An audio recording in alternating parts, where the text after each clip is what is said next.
Welcome back, everyone. We are streaming some more paranormal magic set design.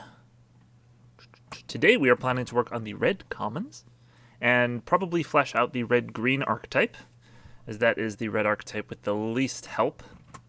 Maybe red-white as well.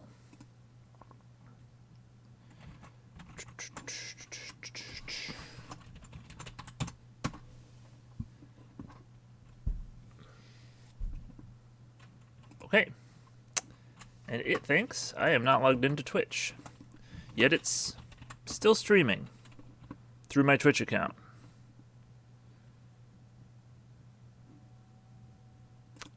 Yep, we're definitely live. So I cannot comment in my own chat stream. For the same reason that I did not have time to figure out because it blindsided me right as I was going live. I can't update the stream info, so it probably still says we're working on blue commons. Definitely not my fault this time. Okay, so as always, we would like to start with suggestions from the Discord, and Cyber5 missed our last stream and had a few suggestions. First of all, I guess we can start with the ones that we agreed on, which was that our black 6-mana removal should be able to destroy a creature or planeswalker. A change that they've been making in recent years is they've been letting more removal hit planeswalkers, which I think is great, because planeswalkers are becoming a bigger and bigger part of the game, and there really need to be good answers to them, just like there are good answers to any card type. So, except for land, I mean, there's decent answers to land. They don't make them too strong anymore, but I mean, I guess they also don't print like lightning bolt anymore, so even like creature removal isn't that strong. Yep, plus the Hero's Downfall reprint at Uncommon revealed today kind of proved my point too. Oh, well, obviously I have Mythic spoiler up. I did not get to Hero's Downfall. I didn't see it. At Uncommon, you say?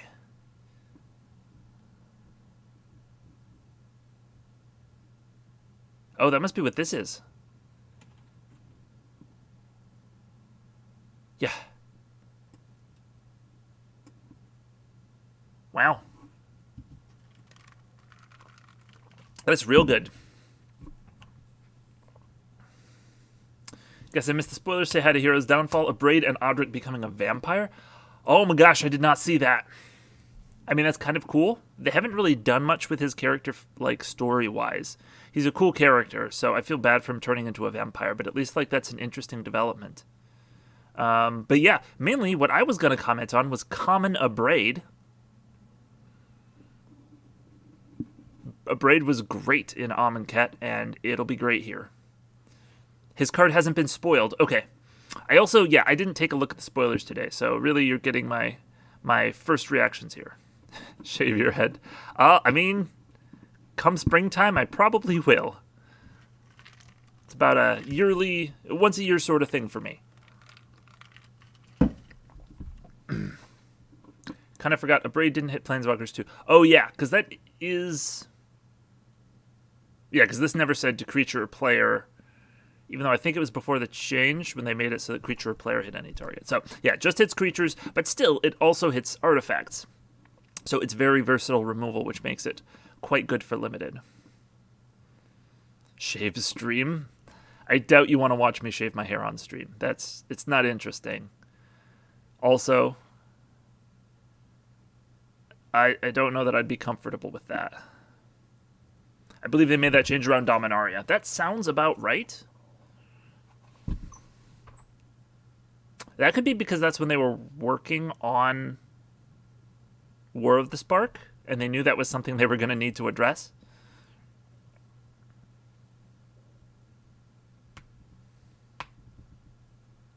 Hello, Defiant Mars.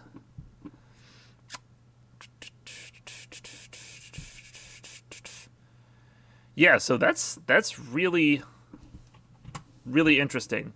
They downshifted a Braid to common and Hero's Downfall to uncommon. So they're just getting real aggressive with the removal, which, I mean, the removal at common in Midnight Hunt was kind of unprecedented. So it definitely made the format a little weird. People were just like really, really aggressively drafting black at the beginning. All right, well, let's take a look at what this card is.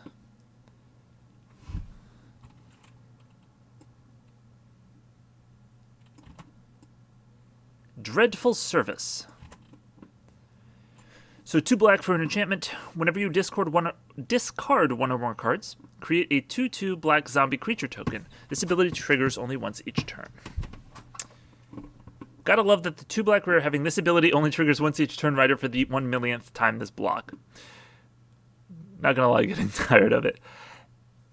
Yeah, I mean, anytime you have a trigger with the word whenever, and you like don't limit it in any way, I mean, that's asking for somebody to break it with an infinite combo. Because if you just have 2 like equal but opposite triggers, like Exquisite Blood and the other one, that both like trigger when the other one's effect happens, it's an easily infinite loop. So I think they're probably trying to limit the power of these triggers, but I do agree it kind of feels bad. They did limit it. Whenever you discard 1 or more. Prevents mass discard. Looping discard otherwise seems really hard.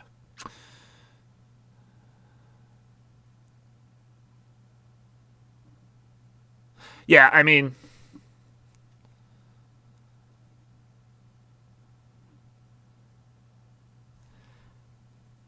this kind of feels like a ghoulish, I guess. Okay, so Ghoulish Procession makes 2/2 decayed zombies. This is just a normal zombie, so I guess it's a little bit better. But yeah, it does feel a little bad.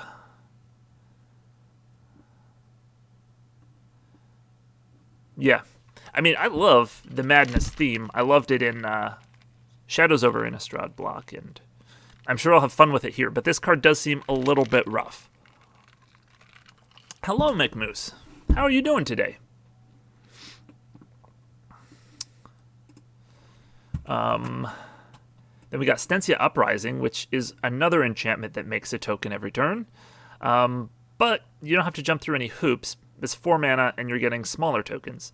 But once you have exactly 13 permanents, you can sacrifice Stensia Uprising to deal 7 damage to any target, which is really kind of weird. I don't think you ever bank on getting there. I think you play it to if you're going to use the 1/1s, and then if you happen to get to 13 exactly, boom, you can hit your opponent in the face, which is pretty nice. Or I guess remove any of their creatures or planeswalkers. But same as always, working.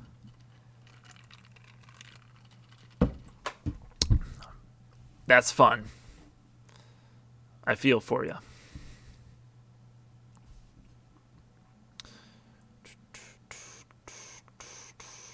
We got a Mana Rock. 3 mana for 1 mana of any color, or 2 and tap to exile target card from a graveyard. Okay, I know, like, there's some fair criticism of Midnight Hunt. It's not, like, the most amazing set ever. But one thing that I do really like about the format is that it put so many different sources of, like, playable graveyard exile at common and uncommon. It's like there's a lot of play with the graveyard. It's not just you fill your own graveyard and then later you can get the stuff back. It's like I've learned whenever I fill my graveyard, I kind of need to play that stuff as soon as possible because it's quite possible that my opponent's just going to get rid of it because they're playing a perfectly playable card that is just going to nuke my graveyard. So I think that's a really good design. Exiling from graveyard isn't expensive, so it can be pretty easy to put it incidentally on cards. Yeah, they've just put it incidentally on stuff, and it turns out it plays pretty great. It's just sort of like, it makes you think about what could my opponent have that might make my graveyard inaccessible, and you sort of have to play around that. And then also at the same time, you have to draft cards that maybe hate on your opponent's graveyard, because most decks have some graveyard synergies in these sets. So, not a, like, actually, this seems like a fine mana rock for Commander. Like, obviously, you prefer 2 mana rocks, but it's got some graveyard hate on it. I always try and include 1 graveyard hate card in all of my Commander decks. Jack-o'-lantern was considerably more useful than I gave it credit for as well. Yeah, it's perfectly fine. You know, it's cheap to cycle. I mean, it's 2 mana. And it can fix your mana, which helps if you're splashing, although it's an aggressive format, so splashing is inadvisable unless you really have the goods. But, and then it also just nukes a card from the opponent's graveyard. I'm really happy with how they've been doing that.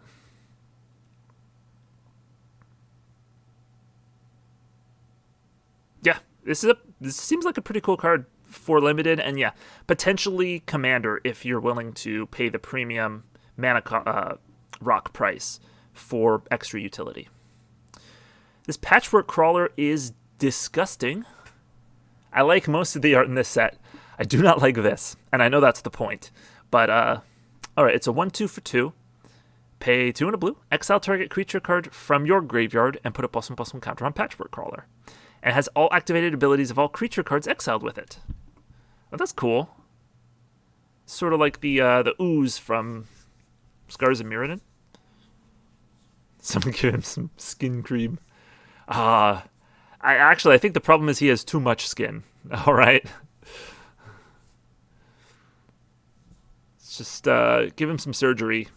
It's like a skin graft, but instead of taking skin from one place and putting it onto a different place, you're just taking off the extra skin. Closing that up. Patchwork Crawler probably has a slot in Spooky Cube, which is something I can't say for a lot of cards in this set so far. So you have a cube of just like the spookiest cards. I mean, this fits.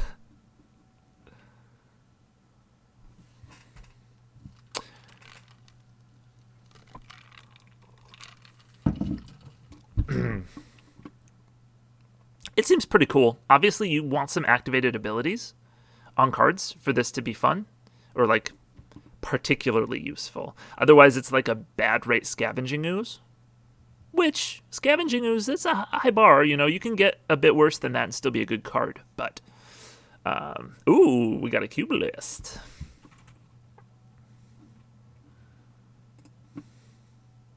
I will take a look at that later.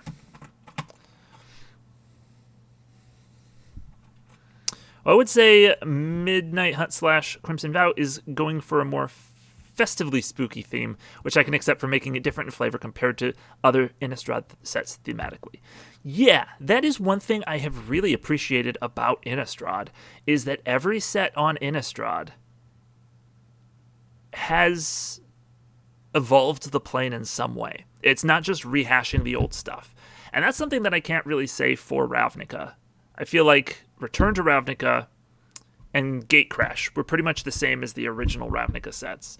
Dragon's Maze was a bit different, and War of the Spark was a bit different, but also Guilds of Ravnica and Ravnica Allegiance, it's just doing the same thing the old ones have done. Whereas with Innistrad, we're like focusing on a new thing each time we return. It's really, really kind of cool. Have we argued about the green-blue signpost on here yet? Very popular card to argue about in the custom card groups from what I've seen. We have not gotten to it yet. I mean, we've argued about our own green-blue signpost a lot, but we just do that about the signposts a lot. The core is Gothic Horror, but it plays with different sub-themes. Yeah, and like, I don't actually know Gothic Horror that well, but apparently it's got a lot of facets, and it's very deep, so I like that. War of the Spark was exactly the same, but had Planeswalkers. I mean, it had a lot of gold cards just because it had all 10 color pairs, and each one had like 2 at uncommon and 1 at rare, so like 30 gold cards. But it was all 10 instead of just 5, and it definitely was less of a focus on which guild you're playing. You could splash a bit more. I don't know. I felt like War of the Spark was definitely different because the focus on Planeswalkers was so huge. I mean, the question then is, does it even still feel like a Ravnica set? Like these Innistrad sets, they're still very much Innistrad. But I don't know. Ravnica suffers from having to represent all 10 guilds in 2 sets. I agree. I think that despite how beloved of a plane it is, it definitely has some like core problems that make it less interesting to return to.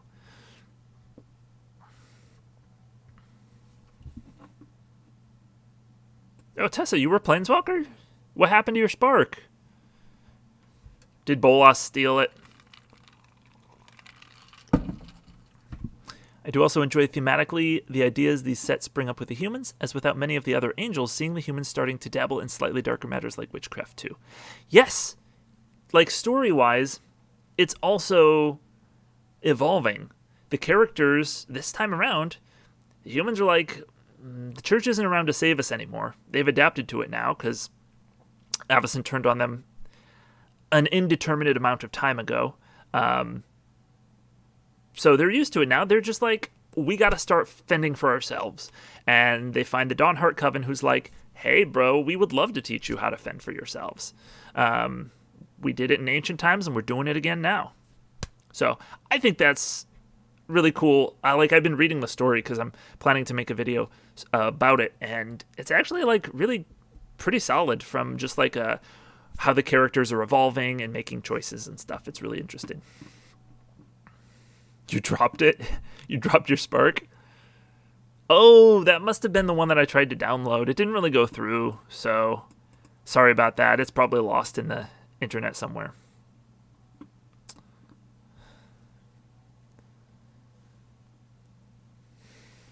Yo, so Gavin went over spell costing in his 10 years video.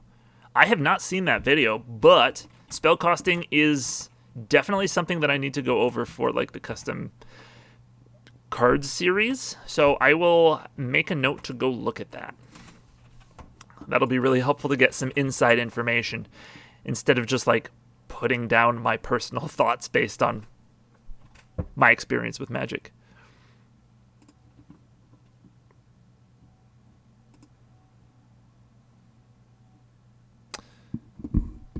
Hope next time we see Innistrad, we'll actually see some werewolves start defending humans like Arlen. Yeah, it's interesting.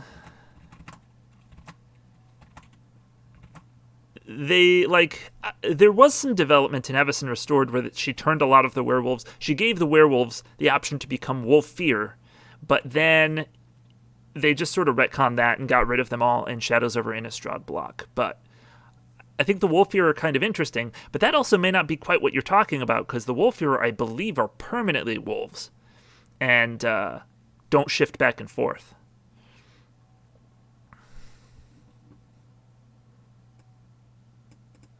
Well, Mr. Bolas, I'm sorry, but I do think that perhaps the loss of your Spark is to the benefit of literally everyone else.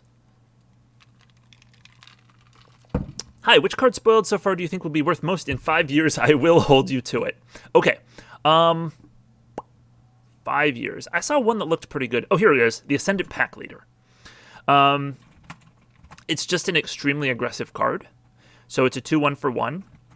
And basically, it gets bigger whenever you play a spell with mana value 4 or greater.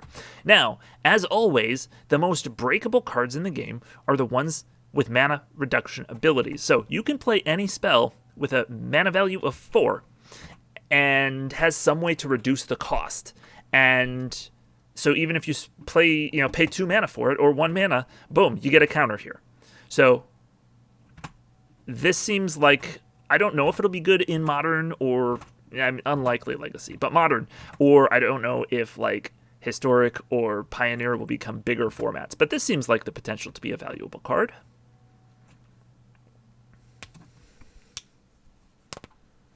Gavin basically gives a couple examples of why you might cost 3 damage red instant at 1 mana or 3 mana. I'm guessing it's about the speed of the format, which is not something I've ever really thought too much about. I think I may have mentioned this a couple streams ago, but yeah, that is definitely an interesting topic, because they definitely like shift how strong the removal is, and right now, it's really strong at low rarities. Okay, Mechmoose mentions a werewolf that lets you drop any creature into play for 2 mana. I haven't seen that one.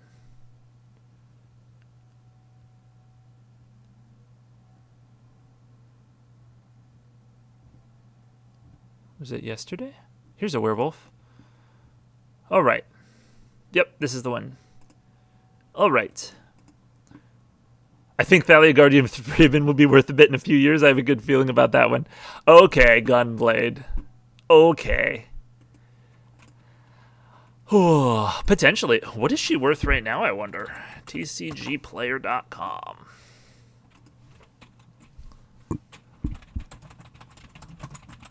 Actually, I guess it would have told me at Scryfall too, but whatever. Still about $10. The new one is like pre-selling for $5. All right, so this one is a 2/2 for 4 that can't be countered. 1 green tap. Put a creature card from your hand onto the battlefield. Untap Howlpax Piper. It's a wolf or werewolf. If it's a wolf or werewolf, but it is. Oh, if the creature that you play is a wolf or werewolf. Got it. Activate as a sorcery. So it's an Elvish Piper. And then the other side, whenever this card enters the battlefield or transforms into this side, you may reveal a creature card. Look at the top 6 cards of your library, reveal a creature from among them, put it into your hand, put the rest on the bottom of your library in a random order. And it's a 4/4.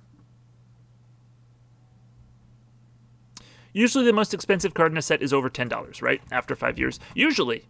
Although Thalia may go up again if more Hate Bears stuff is released. It's a very good card for werewolf decks, just only when all your other werewolves are worse. It's interesting, because it gives you a way to spend all your mana, right?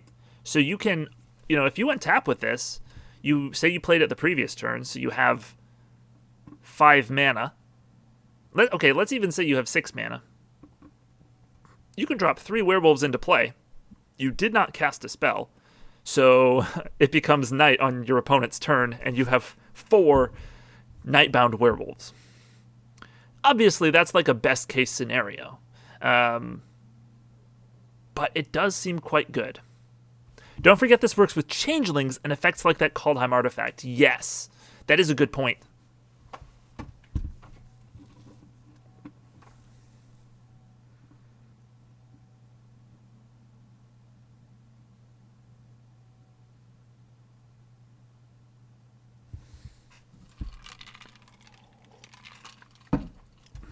So, yeah, this card seems okay.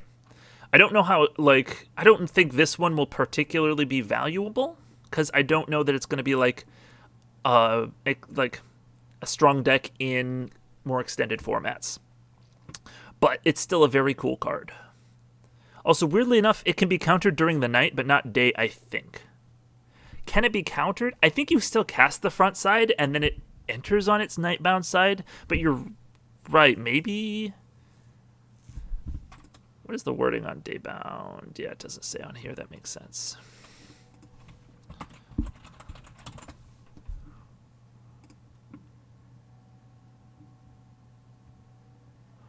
I guess I actually need to look at...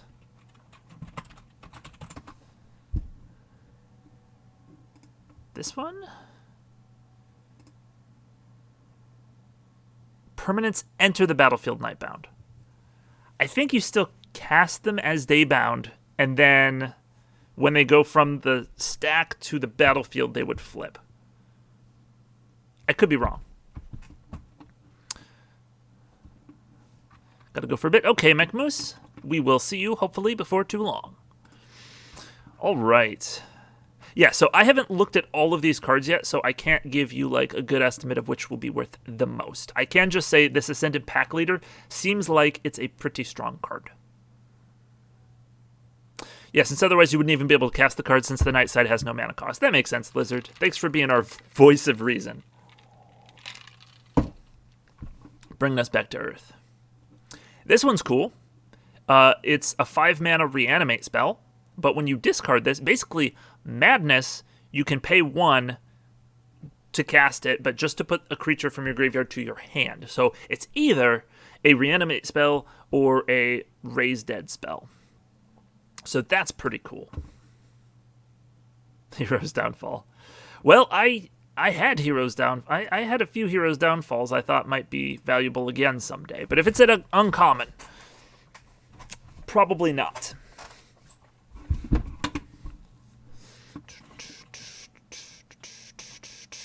Okay, Distracting Geist. Oh, cool. It's a territorial hammer skull that disturbs to give that same ability to another creature. So it looks like I was correct in that every single disturb card in this set starts out as a spirit, and when you disturb it, it comes back as an enchantment that basically gives the creature's ability to whatever it's enchanting. So it's kind of like reverse bestow, which is kind of cool.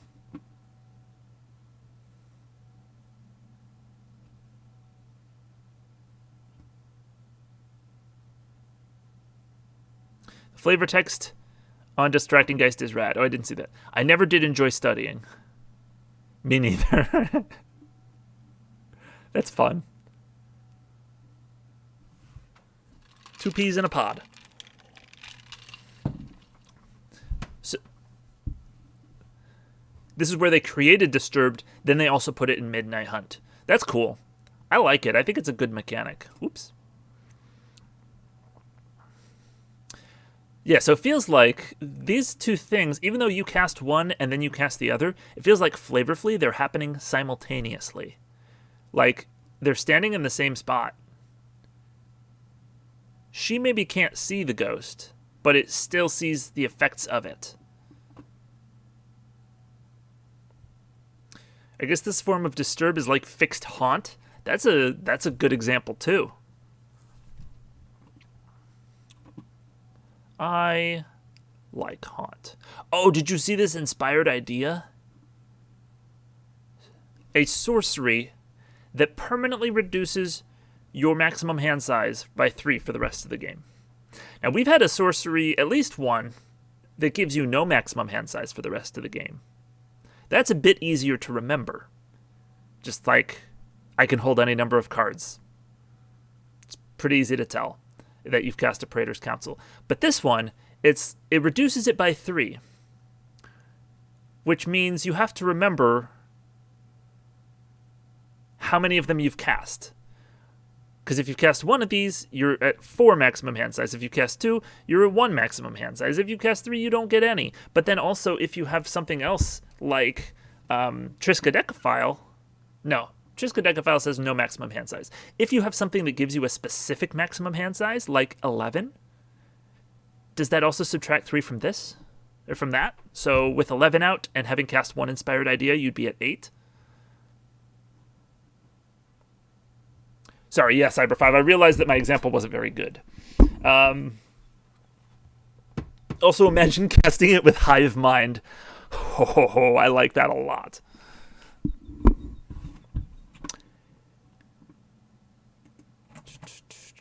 And yes, it's Sorcerers, as Sorcerer says, it's worth noting that the one that gives no max hand size exiles itself as well. Yes, I didn't actually say that, but that's what I was meaning when I was like, it's easy to track. It exiles itself, so if it's in your exile, I mean, if you cast Praetor's Council, you probably remember if you cast it or not. But with Inspired Idea, which costs a lot less, and you may be running multiple copies of, feels like it's going to be a lot more to think about. Not bad. I think it's fine design space. It just adds more memory issues.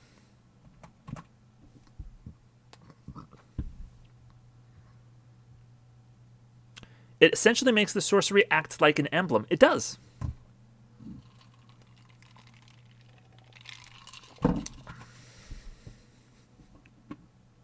It could, yeah, this cleave text could have been, you get an emblem with your maximum hand size is reduced by 3. And that would have worked the same way. Now, I know that they don't really want to give emblems except from Planeswalkers, but it actually would be clearer. So.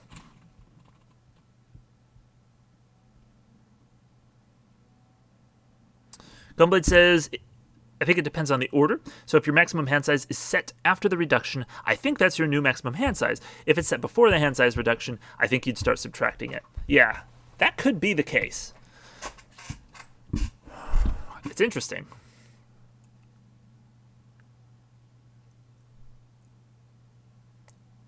An emblem here is low-key a mechanical necessity. I think I agree that sorceries, instants and sorceries that affect the game in some way, even after they've been played, maybe should be using emblems. And if WotC doesn't want to give those cards emblems, then maybe they shouldn't print those cards. I understand that in a different way the emblem is more confusing, but at least there'd be a token that reminds you what you have. I don't know. There's definitely an argument to be made there. I mean, I could see points on both sides, but it's interesting.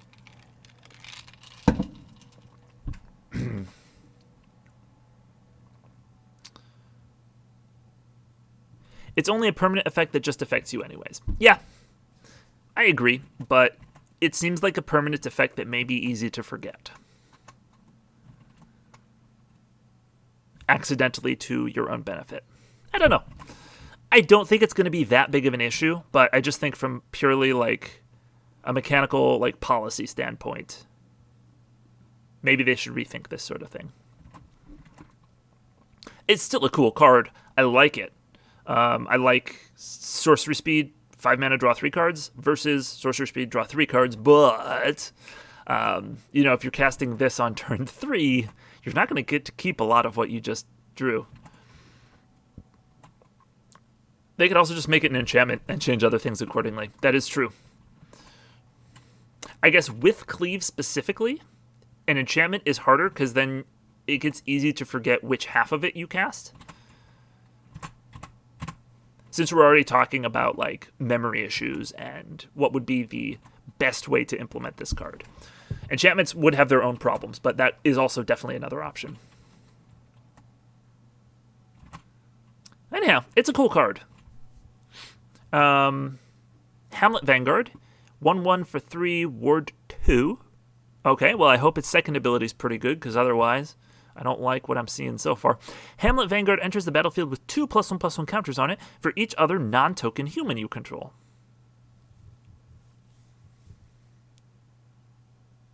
Non-token humans. So you can't go turn 2 join the dance and turn 3 this and have it be huge. So you would want to go like turn 1. I mean, this probably doesn't make it into Modern Humans. It's a beater, but Humans relies on... They don't need more beaters. They have Thalia's whatever. Yeah, so, I mean, you could go turn 1, 1-drop human, turn 2, 2 1-drop humans, and turn 3, this comes in as a 7/7 Ward 2. That does seem good.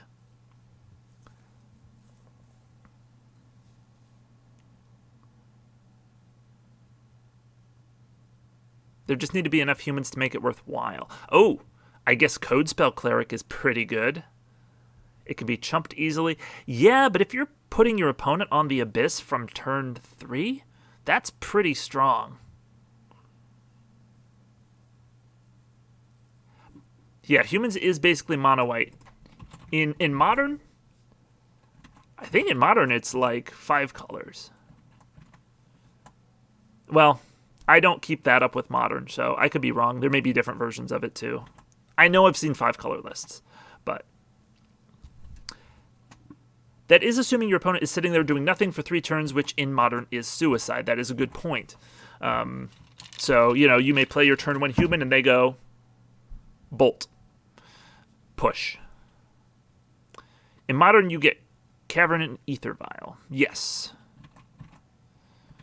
Yeah, sorry. You're probably talking about Standard, and I was talking about Modern, because I know the Standard one is mono white. Because there's just so many good white humans right now in Standard. And if you're playing a bunch of one-drop humans that are all white, you may as well just have all your mana be white. Lantern Bearer, just a 1/1 flying disturb for 3. Comes back and gives +1/+1 in flying to another creature.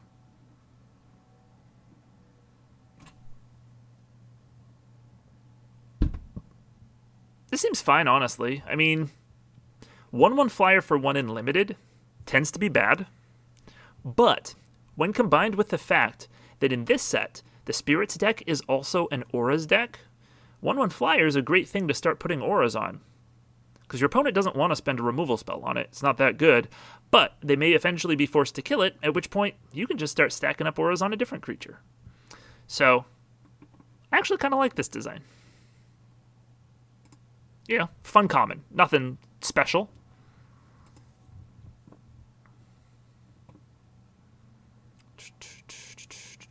Oh man, there's so many cards. I doubt we should go over all of them.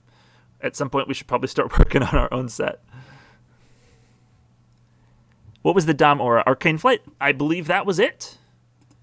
And it was pretty decent in that format if you just put it on the turtle. Since that's a hexproof, so then you make a 5/6 flying hexproof.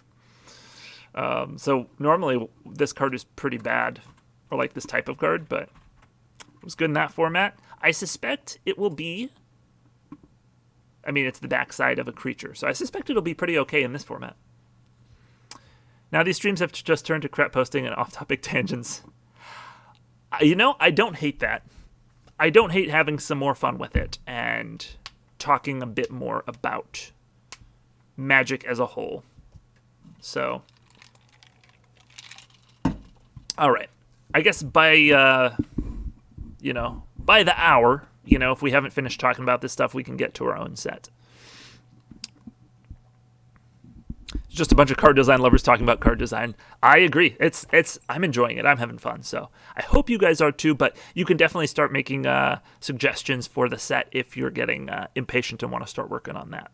Otherwise, I'm just going to keep going over the new cards that were released today. Which we have Whispering Wizard. Reminds me of like the murmuring guy from Guilds of Ravnica.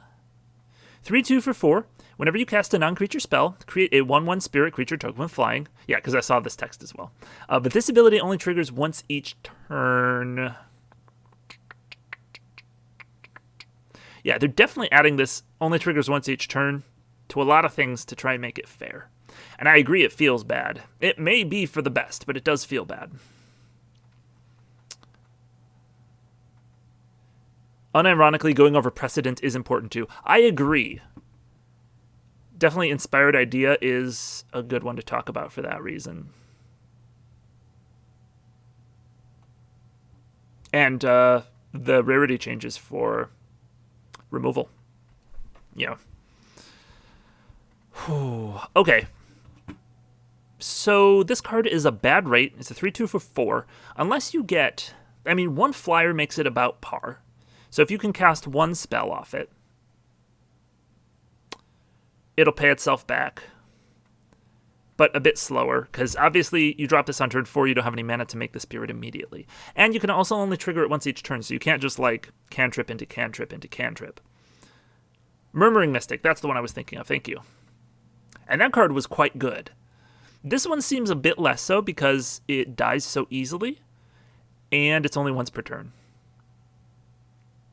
That said, if there's some decent 1-mana cantrips, maybe this will be another like block where they just copy, what was the opt analog? The Surveil 1, draw a card for 1 mana. Just copy that over to this set as well, maybe. I don't know why I can't remember the card. Consider. They may just port Consider over into this set as well. Who knows? That would make this definitely better. I don't know.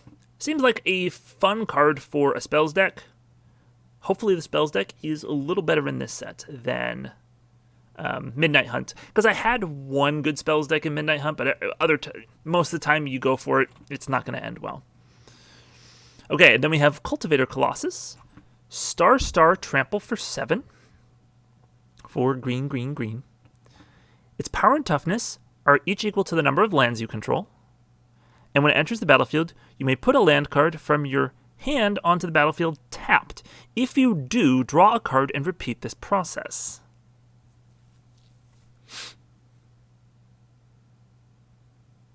Huh. You pretty much made this card, but it was 15 mana? I mean, card seems like a big beater. I don't feel like I feel like as soon as you hit 7 mana, you're slamming this, and at that point you're probably out of lands in hand, at least in limited.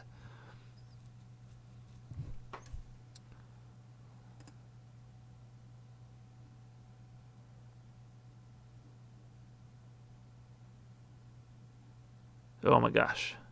So 3 mana to put it into play. Oh yeah, I've designed this card. It just taps for colorless, and you can like pay, I think it was 3 mana, to basically ramp it out. That's a cool design. Then it can return itself to its owner's hand, so once you have enough mana, you can play this 15 drop with power and toughness equal to the number of lands you control, but you get to tutor out any number of land cards, put them onto the battlefield tapped, then shuffle. I also made a mythic that was like this, that it let you basically take all the land cards out of your deck. And it was a giant creature as well. Although it didn't scale based on the number of lands you control.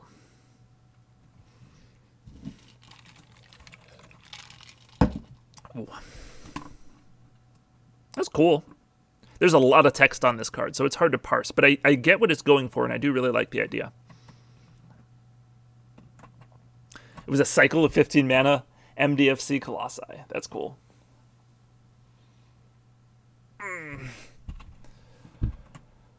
Oh, so in limited, this card seems good, but the last ability is probably basically irrelevant. You're not going to want to sandbag a land. You just want to play this thing as soon as possible.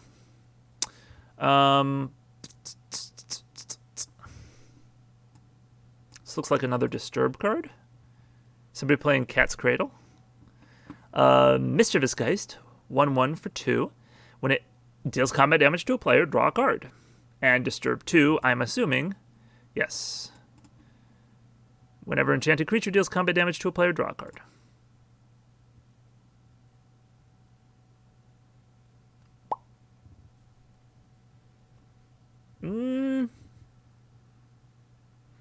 I guess this feels a little weak. Being a 1/1 for 1 is just super, 1/1 for 2 is super rough. I do really love creatures that draw when they hit the opponent, though. So I may try and combo this with the one that gives it flying.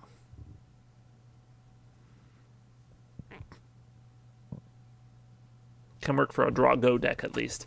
Yeah, I think this is a cool card. I'm not sure how good it'll be, but I'm definitely going to try and get there in limited. This Spirits deck looks real sweet. I love aura themes. I know they're generally bad, but I think this one can be good. Oops. Because they sort of got rid of the card disadvantage part of it. Because all your auras are just stapled to creatures you already used. Falconwrath 4-Bear. I'm confused. Is it a vampire or is it 4 bears? Well, I guess it's not an 8/8. So 3/1 for 3. Flying, can't block, so it's basically just an upgraded interloper. When it deals combat damage to a player, create a blood token, which, as we established last stream, is 1 mana, tap, sacrifice the blood token, and discard a card to draw a card. Pay black and sacrifice 2 blood tokens. Return Falconwrath 4-Bear from your graveyard to the battlefield.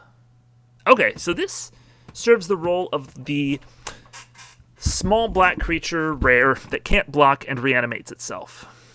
Usually those are like 1 mana, but they're branching out a little bit. Nah, it comes before the bears. Oh, okay. So next time we go to Innistrad, we're going to be focusing less on vampires and more on bears. Got it. This works with the flying dude really well. This front side with the flying backside. Okay, that's still in reference to the cat's cradle. Yes, I agree with you, Lizard. They work really well together, so I really like the synergy of how the aura deck is looking. See, they subtly foreshadowed it with Stuffed Bear. Yeah, that bear's going to come back and bring all his friends too. And we will be so sorry that we stuffed that poor bear. Bear creature, bear, bear, bear, bear, bear. That's actually 5 bears. I'm so sorry, but terrible design. Okay, here we have 3 mana, Pacifism. Sigarda's Imprisonment, they lock her up? This is, yes, clearly a story spotlight card. So the vampires get to Sigarda, which is not bueno, especially after the ritual to balance night and day failed. The best part is we knew Sigarda escaped on day 1. Oh, okay. I would assume so, but you never know. I also don't pay much attention, so I'm just seeing all this for the first time. Oh, so how did Sigarda and Soren's fight go? That makes sense. I guess she probably got imprisoned then during that fight. Also, the artifact cards art creeps me out. Yeah? I was noticing that as well. It's a little odd looking. House of Haunted Dolls, well, that makes sense. Artist is Mohammed Ferdman. Hard to tell from here. 5 mana for an artifact with 1 tap. Exile a creature card from your graveyard. Create a copy of the exiled card, but it's a 0/0 artifact construct creature token in addition to its other types. With this creature gets +1/+1 for each artifact you control. That creature gains haste until end of turn. So it turns all of your creatures from graveyards into constructs, with the added benefit that you've already played 1 artifact, and the creature itself is an artifact. So they're at least 2/2s, whereas constructs, I mean, I guess in a construct deck, you're already going to have artifacts, so whatever. But, I mean, that's cool. It's like a real fun, like, flavor trope, turning people into dolls. Which they've had Creepy Doll in the original Innistrad, but still, I really like hammering that home. That is an eyeball in the window. This is a dollhouse, and there's a giant person looking in at the dollhouse window.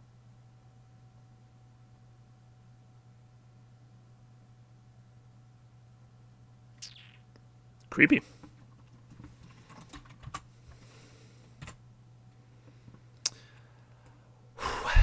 Wedding Security, 4/4 for 5.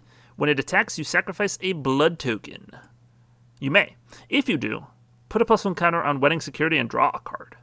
Okay, so this is definitely a build-around for the Vampires deck, which is clearly Black-Red Madness / blood tokens. Because the blood tokens enable, like, discard. Although, this white card is making a blood token? So is maybe white-black blood? And red-black is madness? I don't know.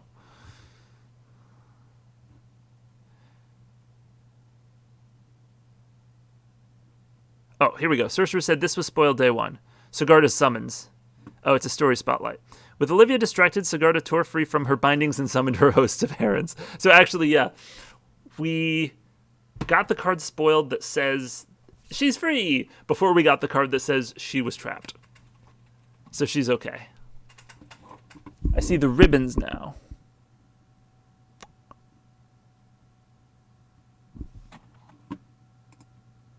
Oops.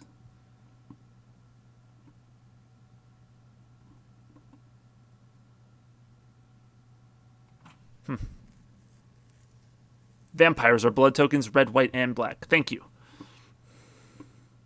See the ribbons on the periphery of the summons. Oh, yeah. There. Makes sense. What's interesting to me is that in her imprisonment, there's the floating candles, which is Dawnheart stuff. So did human witches imprison her? That doesn't seem likely. Very much seems like it was the vampires. Probably Soren during their battle. Humans get training. Oh, here we go. Yeah, Gunblade's just running through them all. Great. Zombies get exploit in blue-black, so yeah, probably no more decayed, which is kind of sad. Humans get training in green-white, which is like Mentor, but reversed. This is like when we had Exodus and his blood avatar spoiled, and 2 hours later we see the twins defeating the avatar spoiled. Yeah, I mean, it's it's hard to control the order in which people see the cards. You can control the order in which stuff is spoiled, but a lot of people won't look at the spoilers and they'll just see the cards in whatever order. Maybe it's just Castlevania-style floating candles for atmosphere. That could be. I wouldn't put it past the vampires to have floating candles. Although, it was stated on their way into Markov Manor that there were chandeliers.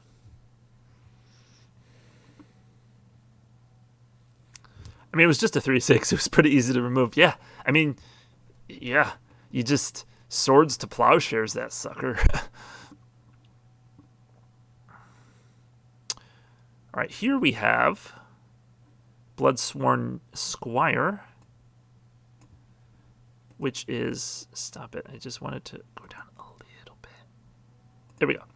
3/3 for 4. 1 and a black to discard a card, and it gains indestructible until end of turn. Tap it. Then, if there are 4 or more creature cards in your graveyard, transform Bloodsworn Squire.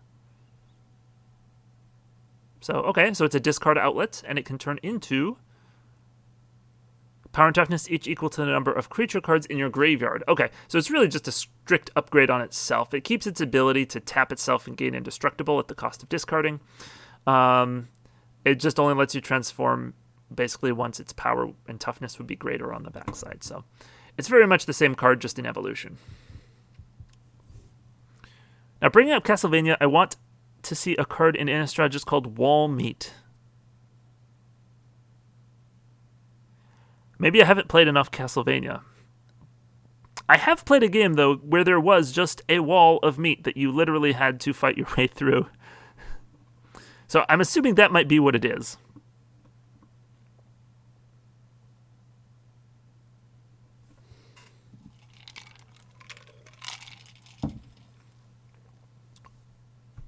Oh boy, we got a big daddy here. 3/5 for 5. Exploit. When it exploits a creature, target creature's owner puts it on the top or bottom of their library. This card seems good. Obviously, you need some sack fodder, but dang.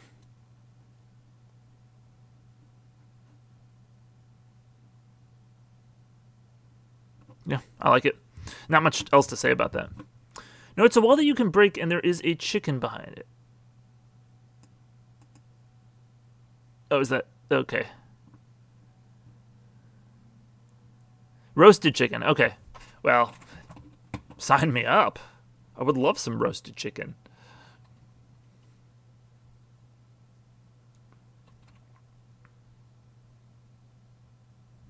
Terraria has a wall of flesh. I have only played a little Terraria, and it was quite a while ago.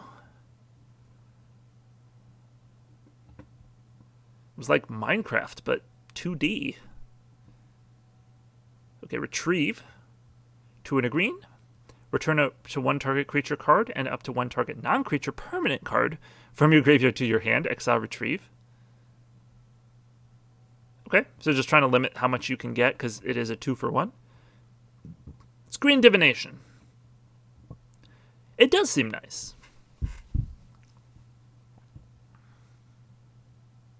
Yeah, I mean, obviously you're getting back land, enchantment, artifact, or planeswalker with the second target.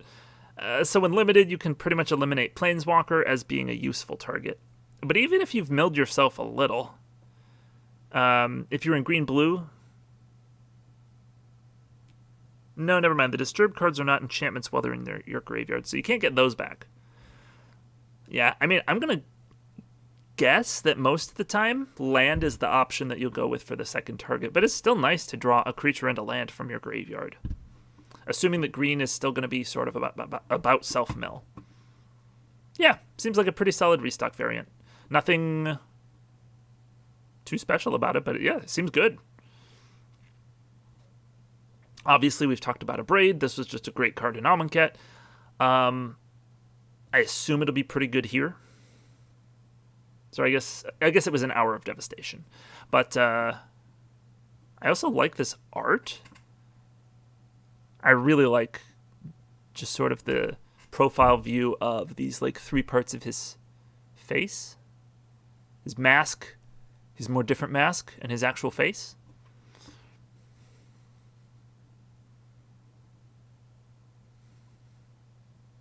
Could also be your artifact or your pacifism they destroyed. That's a good point.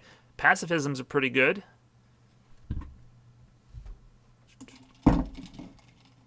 So that seems, I don't know. Retrieve seems pretty good. Just some solid card advantage in green. Or at the very least, you're paying 3 mana to get back a good creature card, which is like not awesome, but its fail case is pretty decent. All right, what is this? This looks like just counter target spell unless they pay X. Syncopate, that's the one. Yeah. Ah, yes, and Syncopate is one that exiles instead of putting into its owner's graveyard. Yeah, that's what I was trying to think of. I just couldn't remember the name. Which is weird, because I know it's like, it was used pretty recently.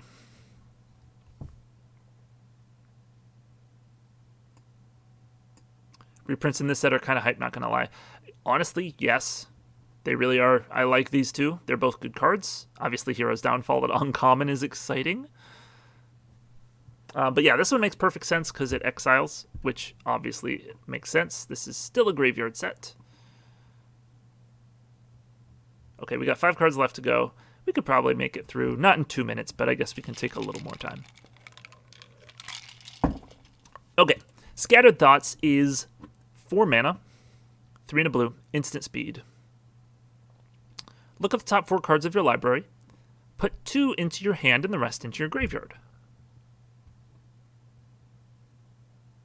Yeah, that seems like a fine variant on 4C.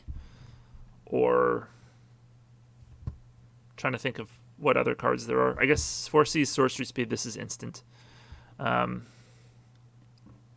take, Hero's Downfall could be common by modern design standards in a higher power format. I mean, probably, but maybe they want it that way for limited.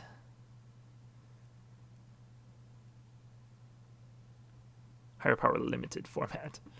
I mean, yeah, I mean, they'll often downshift very uncommon cards to common in Premier, or like Masters level sets.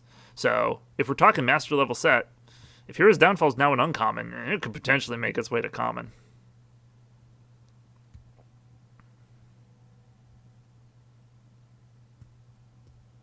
I mean, it's just Murder Plus, right? And they'll put Murder in Premier sets at common nowadays. Yeah, Murder is the common. Right.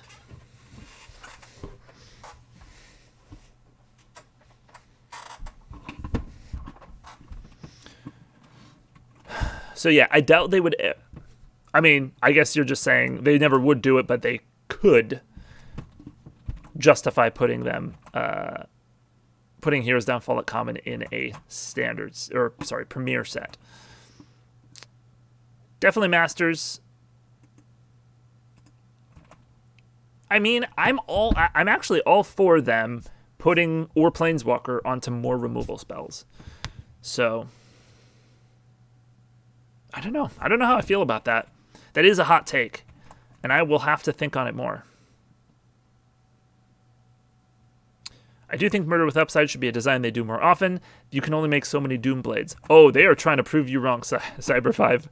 They love their Doom Blade variants. Which, to be fair, who doesn't?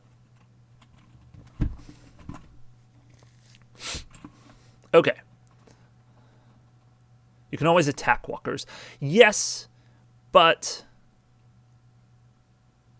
definitely in like standard, decks that run a lot of walkers, they tend to control the board so that you don't have viable creatures to attack with, and then they drop their walker. And then once it's down, you can attack it, but you're probably behind enough that it's hard to actually get it off the board without just falling even farther behind, and then they just drop another one.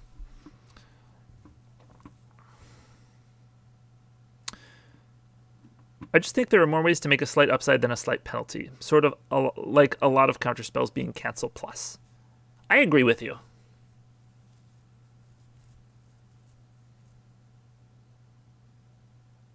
Yeah, I think that's perfectly fair. I guess it just depends the rate at which you want to print, like, what mana value do you want those cards to have? I don't think they really want efficient counterspells. Well, I guess let me put it a different way. They do also make cancel minuses, They make 2 mana versions that can only counter creature spells or can only counter non-creature spells.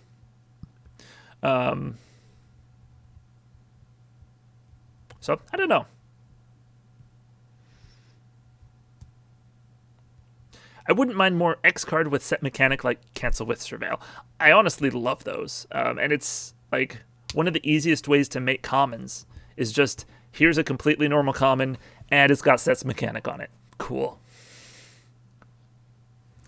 Note, Laid to Rest doesn't have the once each turn restriction. This is whenever a human, not even non-token, but any human you control dies, you draw a card. Whenever a creature you control with a +1 counter on it dies, you gain 2 life. Okay, I think the first part's definitely more what we're about here.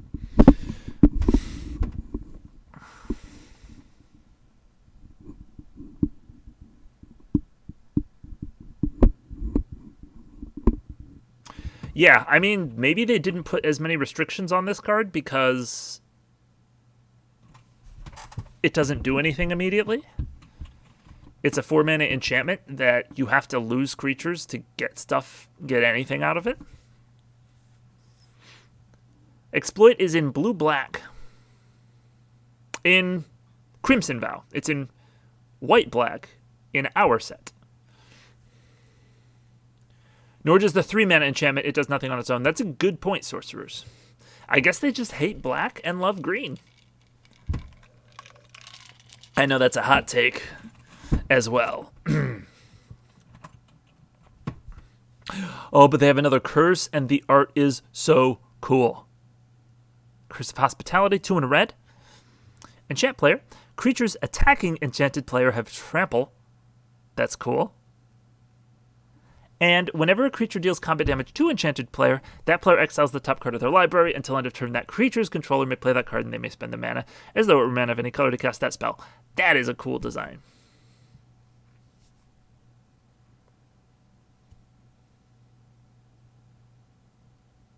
So, yeah, anytime anybody attacks that player or hits that player, you just get to steal the top card of their deck.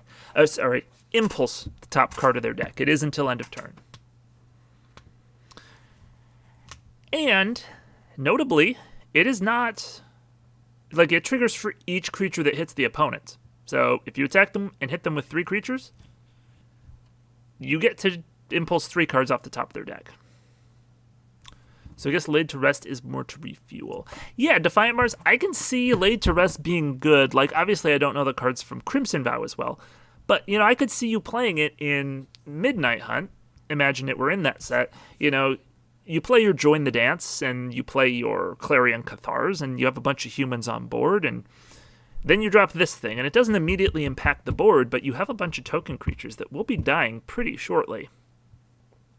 As you make chump attack. You could make chump attacks, or you could just, chump blocks, or whatever, and then it'll slowly restock your hand, giving you slower advantage over the course of the game. So, I guess this feels like a good card for a control-oriented humans build.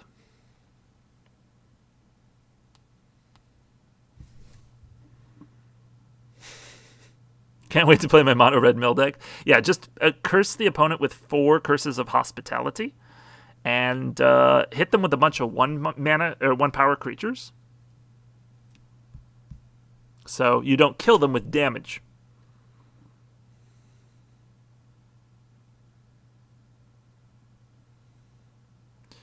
I kind of like the idea of Red Mill, but I pointed at itself.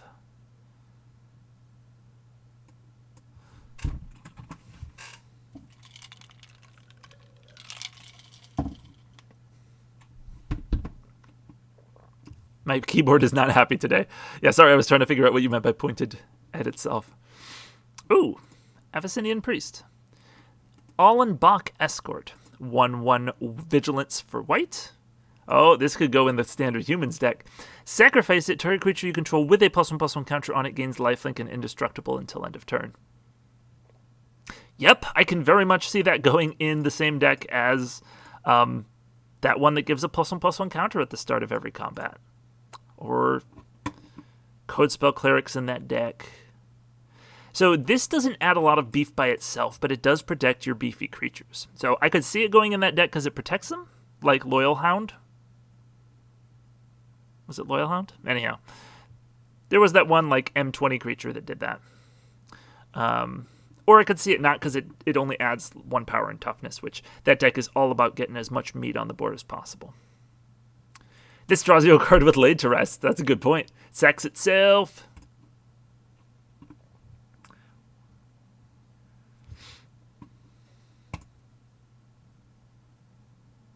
Okay, and lastly, Magma Pummeler. X red for an elemental that enters with X +1/+1 counters. Okay. If damage would be dealt to it while it has a +1 counter on it, prevent that damage and remove that many +1/+1 counters from Magma Pummeler. When 1 or more counters are removed this way, Magma Pummeler deals that much damage to any target. Huh. So, you could aim that damage at Magma Pummeler, letting you remove more counters from Magma Pummeler to allow you to deal even more damage. Follow me for the pro strats. I mean, this seems like a great card for a controlling red deck, right? You drop this on turn 7 as a 5/5. And, I mean, yes, they could just, like, defenestrate it. Obviously, that's not in the set, but whatever analog is in the set, Hero's Downfall, they could just kill it and boom, that's that. But if they kill it with damage-based removal, or if they attack into it or try to block it, you're getting to shoot something. It's a delayed fireball. Yeah, it's a delayed fireball that starts out as a creature. This is pretty cool, honestly. It's obviously it's inefficiently costed, so it's not going to make any waves in standard or anything, but I like it for limited.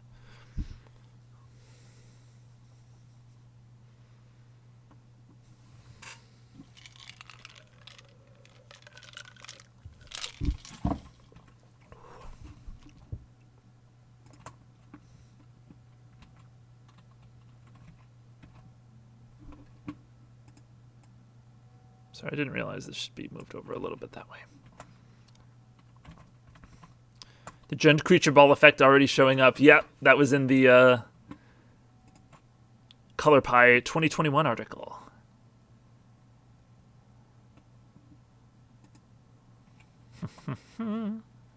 Okay, well, that is all of today's spoilers. Obviously, we could go into older stuff, but I do not have time for that. So, yeah. I'm pretty excited for this set. It looks like it's going to be cool. I mean, it's got cool stuff in it anyway that I'm excited to play with. So, we will judge the set once it's out and we can play with it. But until then, I'm looking forward to it.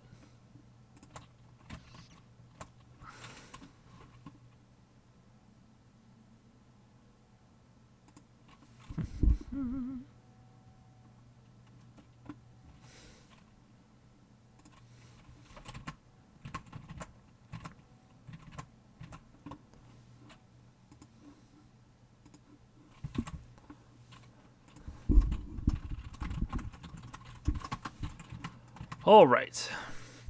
So, moving on to our own set. We have red commons that we need to go over today.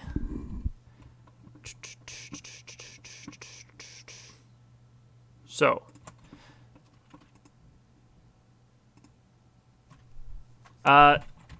let's, I guess, go over to here and highlight the red archetypes.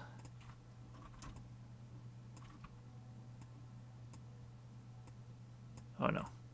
Stop it. I could do this. I'm capable. Okay. So, we have black-red graveyard theme. We have red-green raid. We have blue-red surveil. And red-white sacrificing artifacts.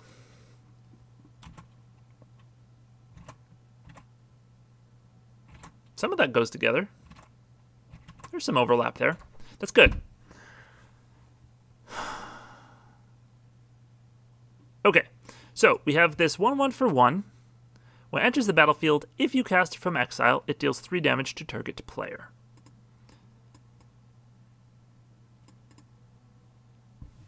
So basic idea is you can play it as a 1/1 for 1, and it does nothing. Or you can play it as an undercover, and then later, when it dies, you can play it for 1 mana and also shoot their face. Lava Spike. I just wanted to ask one question about the black commons real quick, though. We can go over it when we get to green, too. Is there any way we're differentiating black-green undercover from white-black sacrifice? Yes. Well, green's not going to have any sacrifice outlets. Obviously, black-green does want your creatures dead, so it might play some black sacrifice outlets. We haven't really thought strongly about how we're going to differentiate the 2-deck archetypes. I mean, for one thing, just you're limited by colors, so yeah, you'd still be, you wouldn't be playing white sack outlets. But yeah, I mean, I guess there could be a problem with black-green players taking too many of the sack outlets, and then white-black players don't get them. So I'm not sure that we've thought too much about how to differentiate the two. I'm not sure if it's going to be like that huge of an issue. I don't know.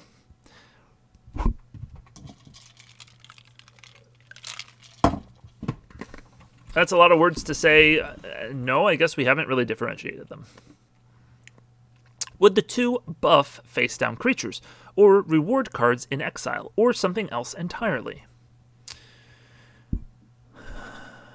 Well, we've talked about now white-green being the color pair of colorless. Caring about colorless, because white makes the artifact tokens, and green makes undercover creatures. And so caring about both, or just colorless cards in general, seems like something that fits in green-white. So we'll have a bit of green-white stuff that cares about. Yeah, honestly, it's kind of all a bit blurred. You know, those 3 colors seem like that's one of the color pairs where you may splash.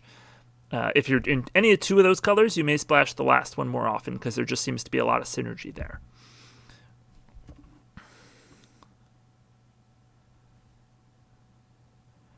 Yeah, so green-white would probably be colorless go wide. Well, I'm just caring about colorless in general. Again, we're not sure what that looks like because we haven't quite fleshed it out yet. Maybe we take a look at black-green again when we hit green. Yeah, sounds decent. For now, here, I'll put that on the list of notes. Differentiate, white-black, black-green, green-white. And then, for now, we can start working on red. Okay. Now, I've always kind of had a problem with this design of this card, because I think one of the beautiful things about Undercover is that you have 2 real options for how you want to play the card. Do you want to play it inefficiently, but for more value, as a 2/2 for 3 with no abilities, other than that, once it dies, you can replay it as the front face. Very inefficient, but gives you basically 2 creatures for, 1 card. Or do you just play it right now to get the value out of it? But a 1/1 for 1 is so bad. Unless it's got other abilities. And if you're not playing it for its undercover, you can ignore that. And this only triggers when it enters from exile, so you can ignore that. So it is a 1/1 for 1 if you're playing it face up, which is bad. So you'll pretty much never do that. So it's pretty much just an undercover creature. And so not really having the choice between the two that feels meaningful, I don't think that's a very great design.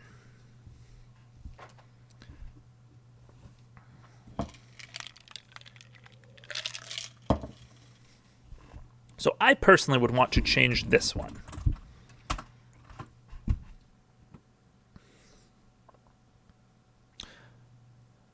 Maybe you could make it a Mog Fanatic instead. It can sacrifice itself. That's kind of cool.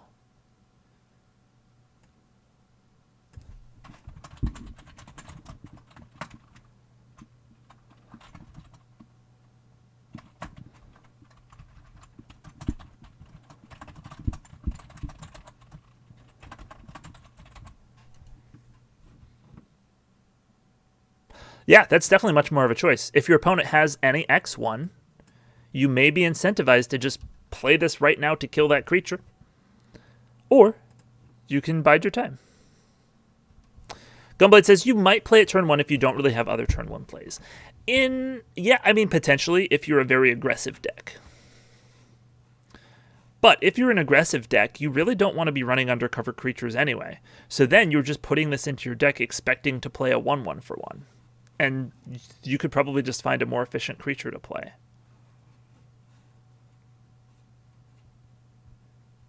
Maybe that's just me not seeing the value of it, but I mean, definitely you could plan to play it for its undercover face, and then you're like, well, it's turn 1, I don't have much else to do, I just need, to get something down this turn.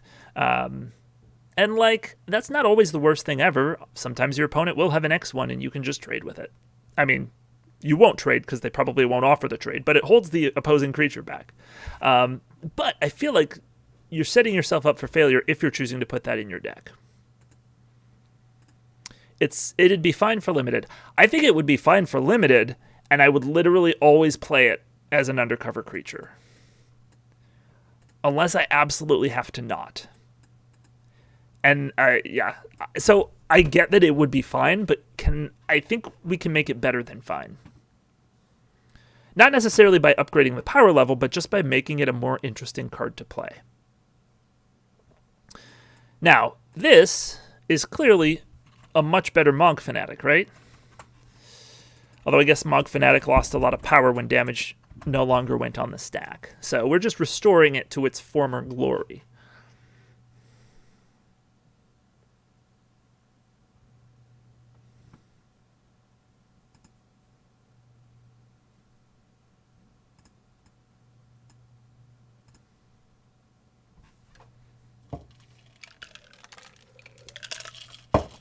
Okay, here's a potential option.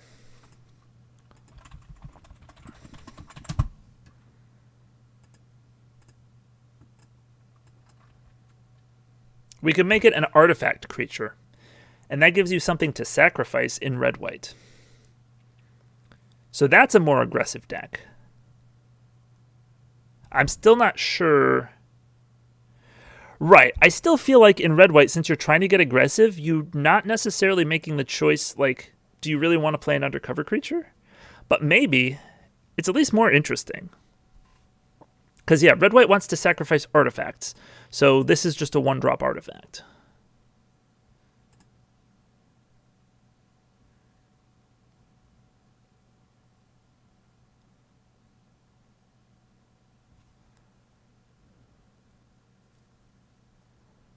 Can it still have a sacrifice effect?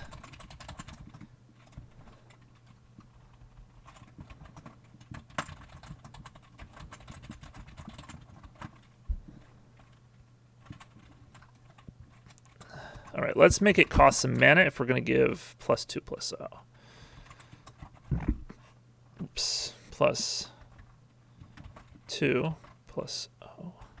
+1/+0 and trample might be good.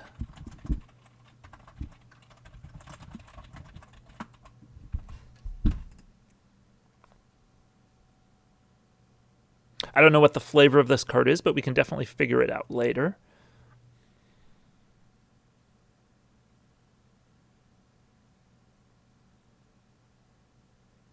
It's definitely aggressive. You can sacrifice it to itself, or you can sacrifice it to something else.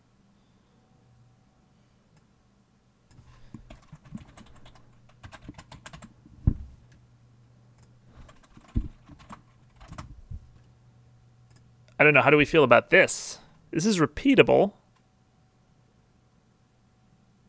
which obviously ups the power level.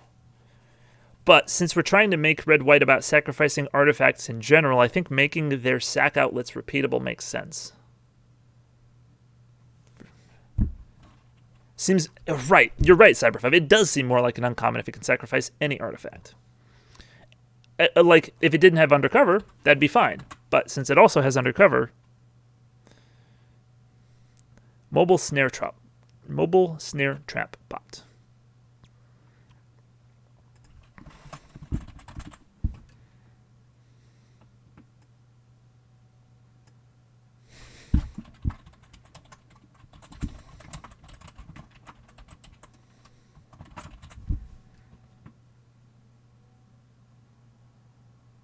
Just trying to blend in as a person.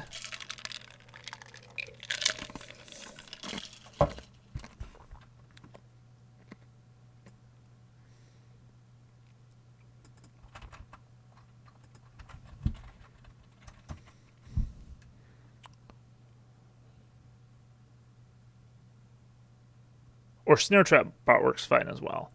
He certainly seems decidedly male.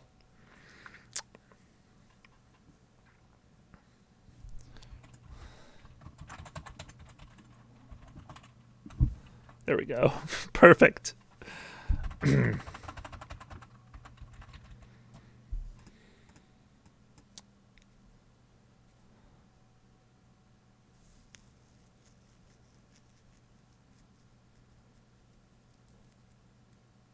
don't know. I'm not sure how I feel about this.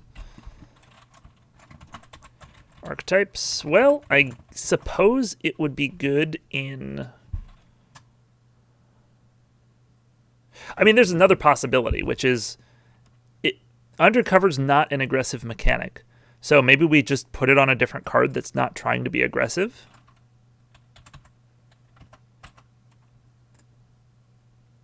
And make this its own thing.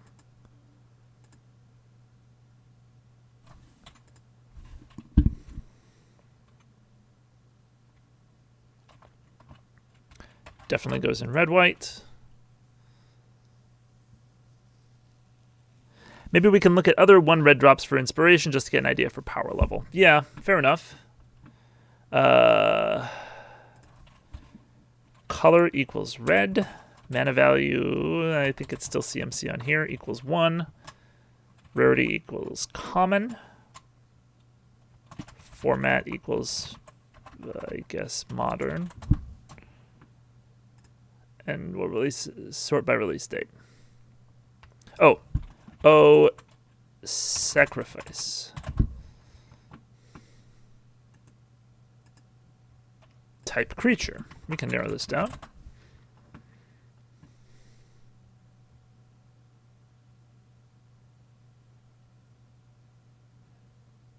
Could maybe be a fire breather too.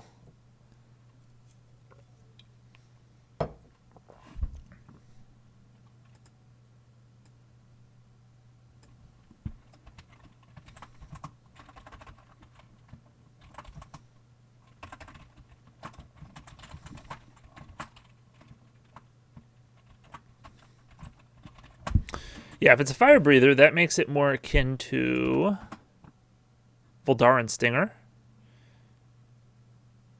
or Weaselback Redcap.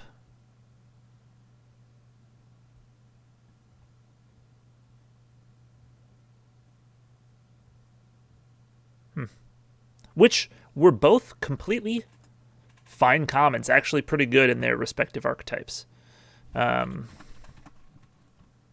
Maybe giving it Menace too? Don't think that combo's been done before. Ooh, that makes it so hard to block.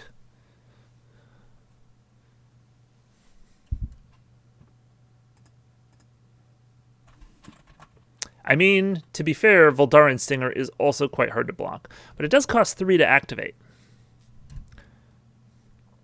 So maybe we would also make this cost 3 to activate if we're giving it Menace. Yeah. Change the fire breathing price or power for balance. I guess red-green raid would also want it then. That is a good point. If it's a 1-drop Menace, red-green definitely wants it. So you can just trigger raid.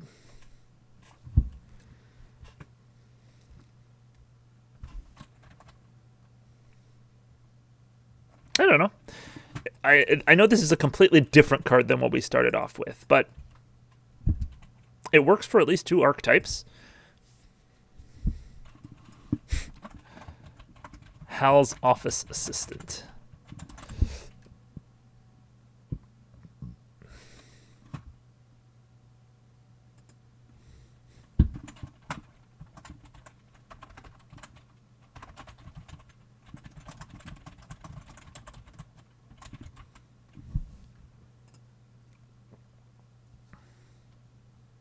Okay, and then we got red-blue is Surveil. This does not seem decent. Well, I mean, it doesn't seem particularly good there. And red-black is Graveyard. Also, not so much.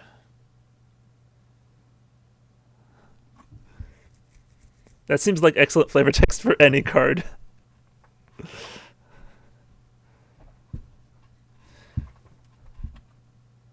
I guess shredding?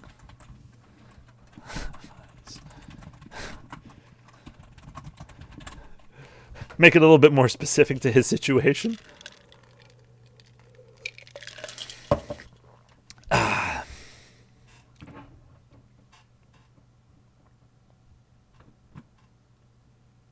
Not burning files fits more for red. Fair enough.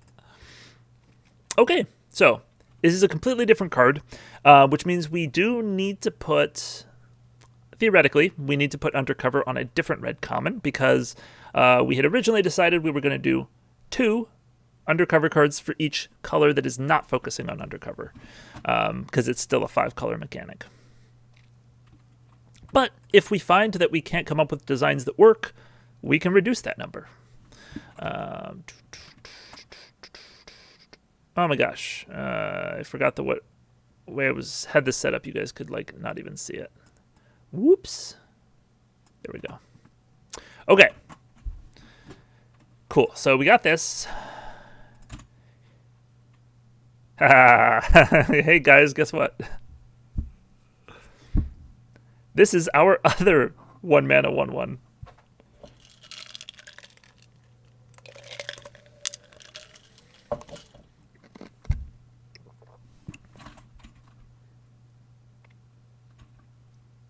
Burn it. Well, at least we know we really want this design. We want a 1-mana menace. Burn the files, yes. Die. Okay, that just means we need to come up with some other 1-drop. Okay, well, 1-drops tend to be aggressive, so we could also put it into the aggressive decks, which are red, white, and red, green. Or we can make it one of those cards that's like Fire Shrine Keeper, you know? It's a 1/1 for 1. Whatever. I guess that card has Menace, so that's a bad example. But like, it could have a late game ability, you know? So that even if you draw it late, it does some stuff and can be good in controlling decks. And that's probably why we put Undercover on a 1-drop, but then we didn't give that 1-drop much to do. What about an Elvish Visionary in red that impulse draws for the turn? That's kind of cool. Is that still a 1-drop, though?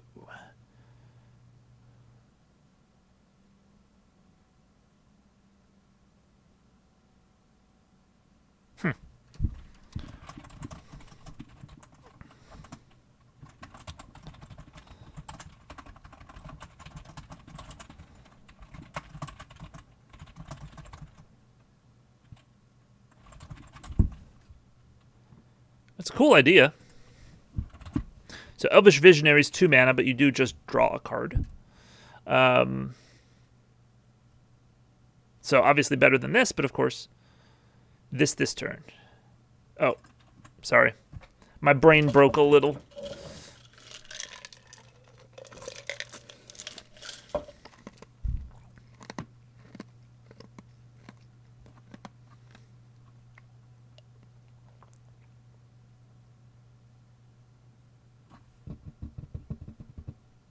Yeah. That's good as a slower thing. Like a good for slower decks. Helps you like hold off attackers for a bit while you draw new cards. Maybe red 3/1 haste. Sacrifice at end of turn. I see what you're saying. Oops. I don't know what happened there, but copy and paste. And then this would just be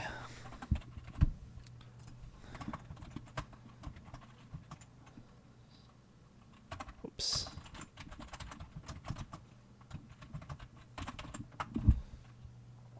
It does already exist. This would be a reprint. What is that called? Lightning something?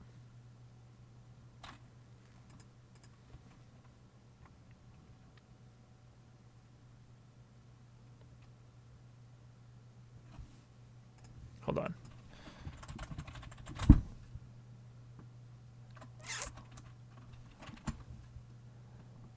Spark Spitter. It is called Spark Elemental.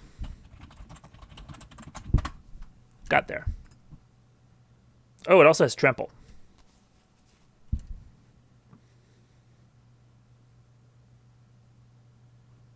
And it uses this text. So,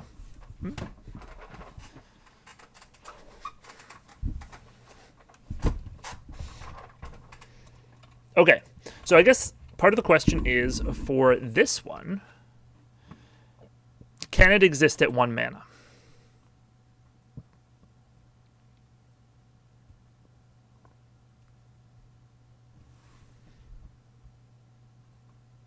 Feels a little strong. But too strong? Maybe. Maybe not.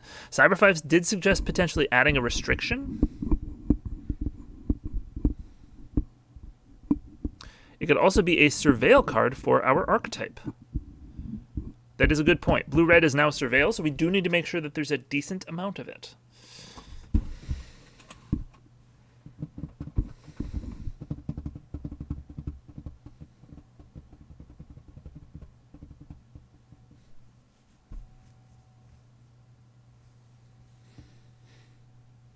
Okay, so we could potentially make a version of it that's like when it enters the battlefield, Surveil 1. I don't know. If it's a 1-drop, you can't Surveil too much. Ooh, enters the battlefield or dies. Enters the battlefield or graveyard. It's confusing unless you say from anywhere, but that's kind of cool. So it works for slower decks.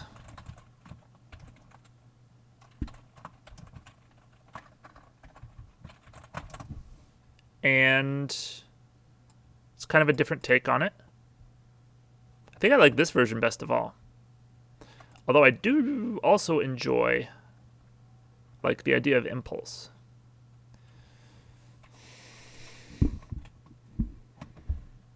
Do you really think a red creature would say it never hurts to double check your work? I guess if the work in question is burning things. Maybe.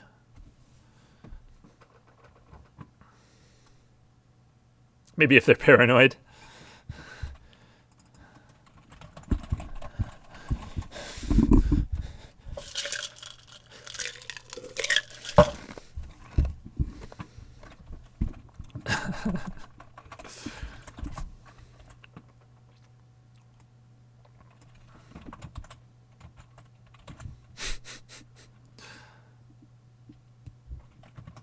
What if this one's the artifact, and we call it Paranoid Android?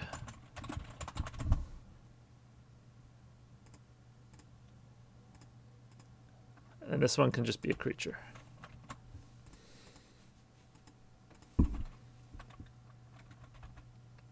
Check twice, cut once.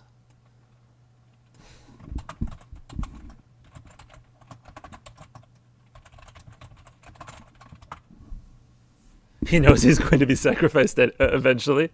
It is kind of funny.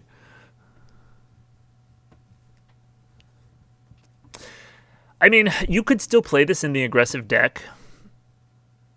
Surveilling away extra lands is fine, especially if, I mean, you could suit this up, you could sacrifice it for effects. Honestly, it's better than sacrificing your menace that's good in the late game. Menace creature that's good in the late game.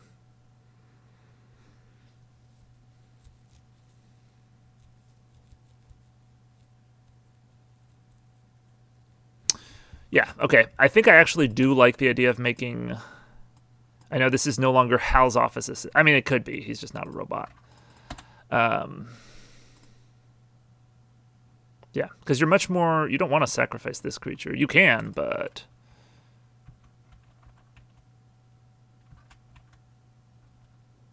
This one's better, too. The dice trigger makes black, red, and red, green okay with it.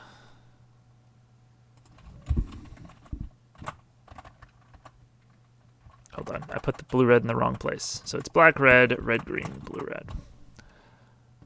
How do you do, fellow robot workers?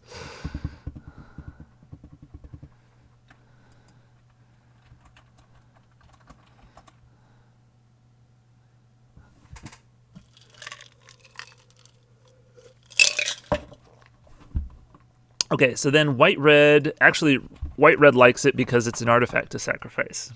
Black, red, it puts stuff into your graveyard for black, red. It surveils for blue, red. And it's a 1-drop for red, green.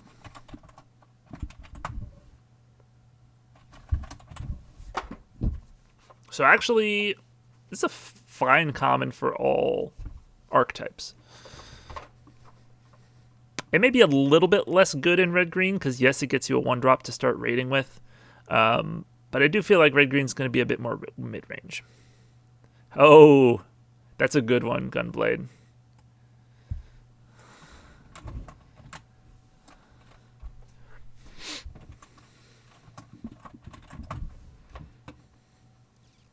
I like that. Okay, cool. Are there 2 mana value raiders in red or green? Currently, raid is one of the problem areas in the set. We haven't fleshed it out very much at all. So let's take a look at our raid. Okay.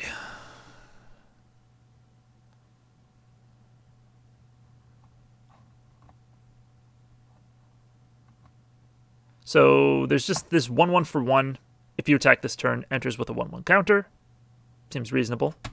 Howlbear. Oh, yeah, because it's Owlbear.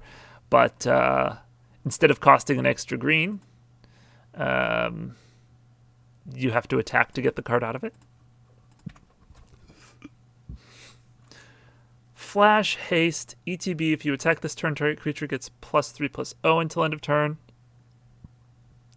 I feel like this card's kind of confusing.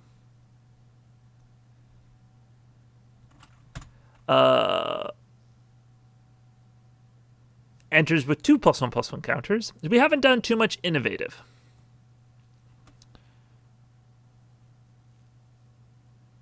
Yeah, so we'll get to this eventually and rework it. But yeah, raid is one of the main things that we need to work on. One of our cooler raid effects at common is it changes our 5 damage burn spell to let you split the damage between 2 targets. But that's red flagged for killing 2 things, so I don't even know if this is a great design for common. Maybe a creature that adds red mana on ETB. Creature that adds red mana. So a raid creature that adds mana on ETB? So Yep, okay. Overkill Inferno is my favorite name. It's so extra. Well, we definitely have some like mad scientists here, right? So I feel like Overkill Inferno is something they could legitimately have named their invention.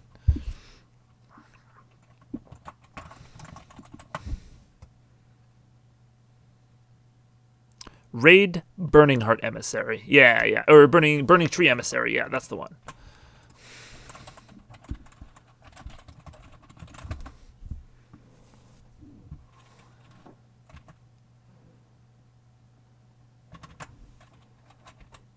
Yeah, so I guess we can definitely compare this to Famished Foragers, which is not if you attack this turn, but if you dealt damage. If an opponent lost life this turn, you add red.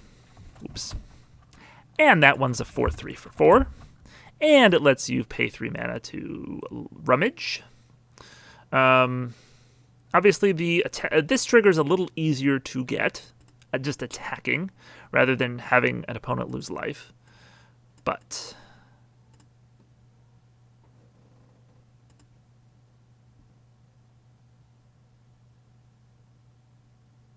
ooh.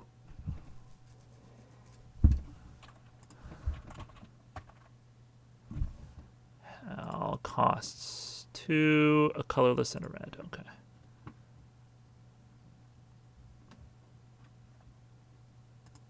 Where are we at? I was thinking it could add colorless. I mean, 4 mana is maybe a lot. This could be our 5-drop. I don't know. I need some more water and to use the bathroom, so I will be back in a minute. You guys definitely feel free to start thinking through some raid stuff, because I do feel that's kind of our weakest point in the set right now.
All right, I have returned.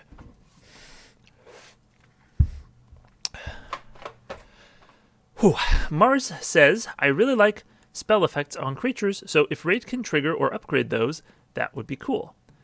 But I don't know if that's too much for commons. Yeah, I think that's cool. I'm a big fan. This one just might be too strong. But we can probably find small ways to upgrade stuff, like, you know, deals 5 damage to target creature. If you attack this turn, when that creature would die this turn, exile it instead.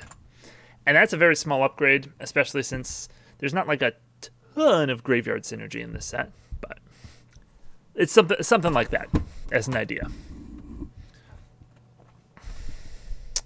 Okay. Cyber 5 suggests maybe a green pump spell for +2/+2 or something that puts 2+1/+1 or 2 counters on a creature instead if you have raid. That's kind of cool, Cyber 5.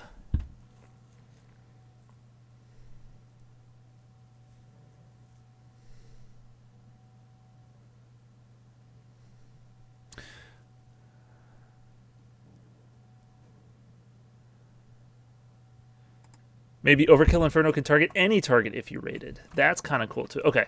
Target creature, if you attack this turn. Instead, Overkill Inferno deals 5 damage to any target. Or Overkill Inferno deals 5 damage to any target instead. I think that is worded a bit more clearly.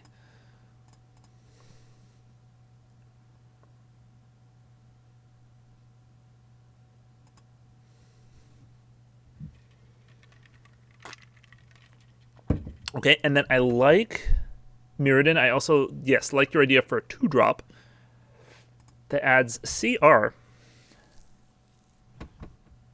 Or it could deal some excess damage to the opponent. Ooh.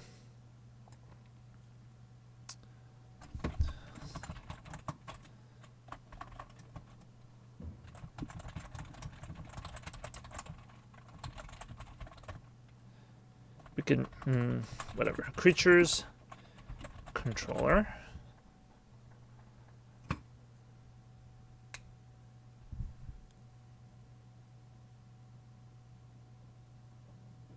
It's interesting. It's like a little awkward because it's a sorcery speed effect. So you'd have to cast this during your second main phase to get raid. That is the only time you can ever play this. And at that point, you've attacked into whatever creature you want to deal 5 damage to.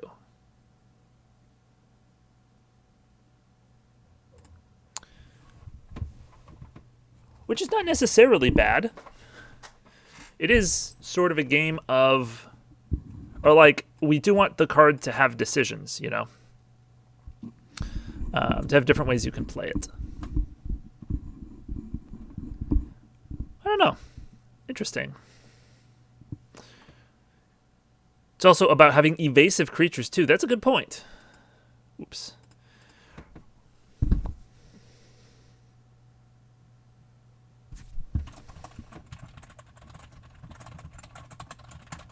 Put that note down. Thanks for pointing that out.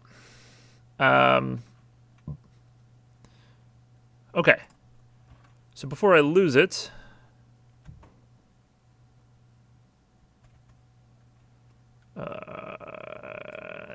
yeah. I liked Niranjan's idea of raid. When card name ETB, if you attacked this turn, add CR. Or in the case of green, just creatures that can plow through other creatures. Yeah. 6/6 trample, baby. Before you ask, no, there will be no Colossal Dreadmaw here. Okay.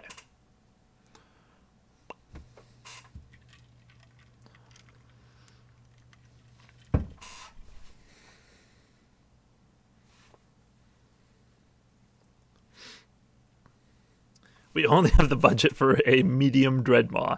Yes, 3/3 trample for 1 green, please.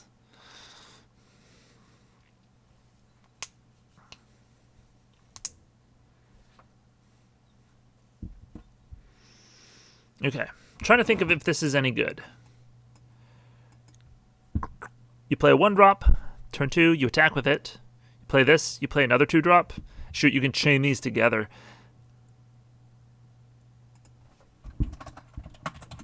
I'm trying to remember to red flag as I go. No, we do not have the budget for a large Dreadmaw. I am sorry. We tried. We could not get the government grant. So, unfortunately, we will have to settle for, I mean, we can give the people as much Dreadmaw as they want up to a point. And unfortunately, that point is just large, medium Dreadmaw. So,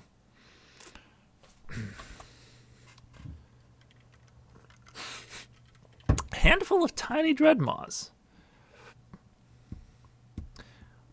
Oh, or maybe at the beginning of your second main phase, add red if you attack this turn.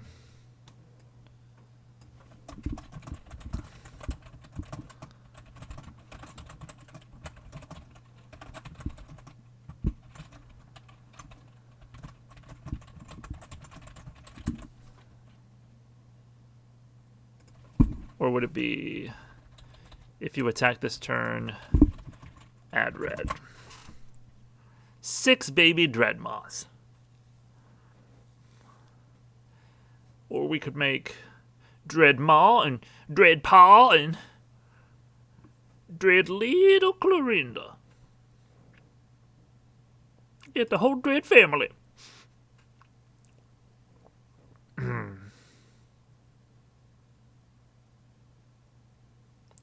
Dread Mama. We do have a dinosaur, don't we? I don't remember. I know somebody wanted a dinosaur. Okay. We have Arachnosaurus. And typical pet is a dinosaur. Okay. So yes, we currently have 1.5 dinos.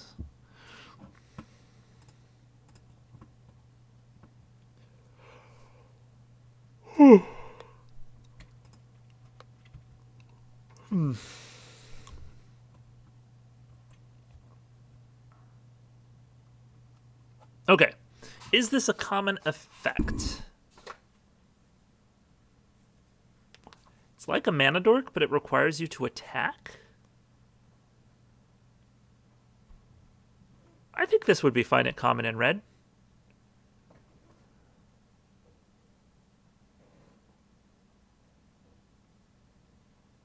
Yeah, it's simple enough. I was trying to think of power level, and like especially if you had multiples. I think it's actually probably fine. This is less problematic in multiples than the previous version was. So, this is kind of a cool effect. Red mana dork, but you have to attack to get it. And it only casts spells during your second main phase. So, because you don't keep the mana. I don't know. I like this design. I think it's a good suggestion, Niranjan. All right. It does feel fresh. It feels like something different. And it helps you ramp into your larger stuff, which red-green wants to do. This is like large raid. So it can help like bridge the gap between your 1-drops that you use to get raid going and your big stuff. It's your choice. Join our cause or join his kindling. Cute.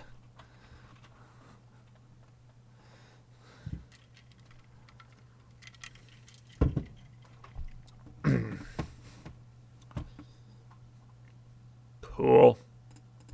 I don't know. It's probably a human.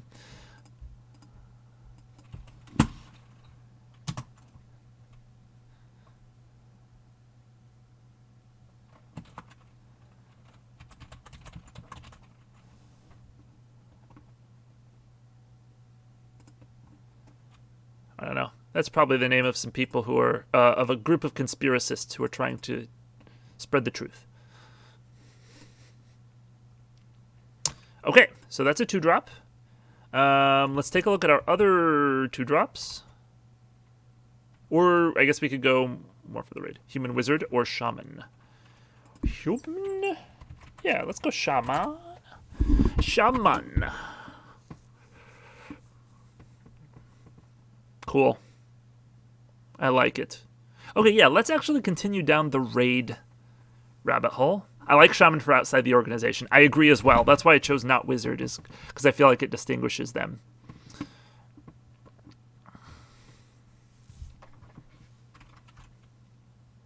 Okay, so our other raid.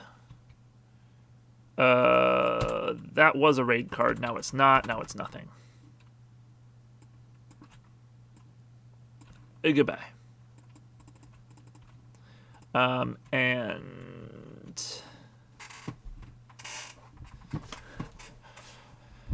yeah, so we have this one that enters much bigger if you attacked this turn. And we have Overkill Inferno. And that is about it for raid. Honestly, I mean, 3 raid cards at common seems like enough. So, the question is just, are they good raid cards? I like this one. I think it's a good design. I'm less sold on these 2.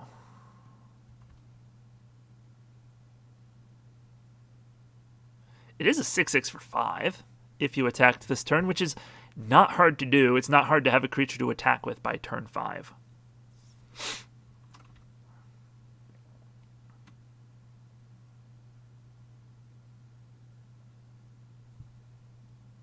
Maybe when the other raid creature enters the battlefield, if you attacked, deal damage to a creature that blocked this turn.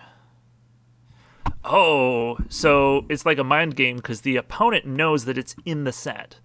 And so they're like, oh, do you have this? Should I block?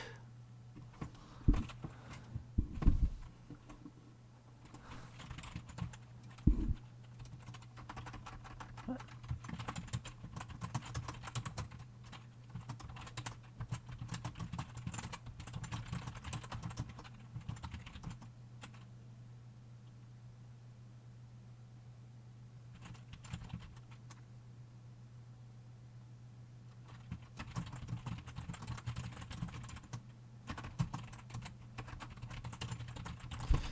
Maybe 4 damage and maybe make it a 4/3. And would this still be a 5-drop or a 4-drop? I had gone down with the size from this dude.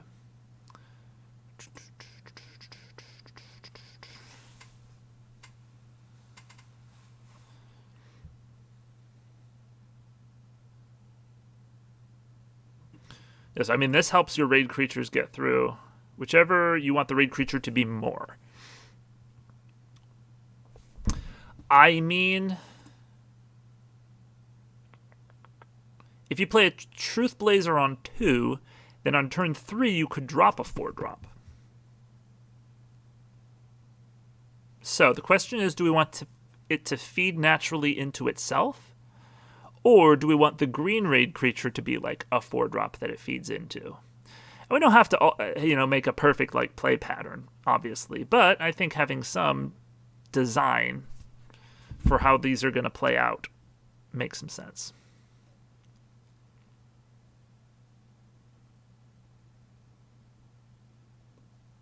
Maybe 5-drop makes sense. It would be different from the 5-mana raid sorcery too. That's a good point. Currently, our raid sorcery is a 5-mana one. That does make this better as a 4-drop.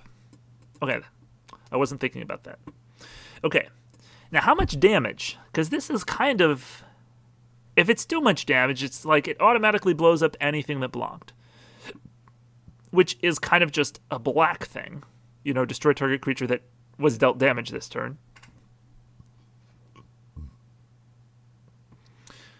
So I feel like 3 might be the right number, because I think 4's... I mean, it doesn't blow up just anything, but especially when you combine it with... The creature you attacked with probably had 1 power. So if they block that, you're already dealing 1, and then this comes down and deals 3 more. I think that feels reasonable.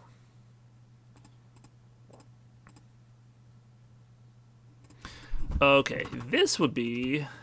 4, I'd say. There was a similar card in Zendikar Rising, and that infamously didn't do much at all. Oh, really?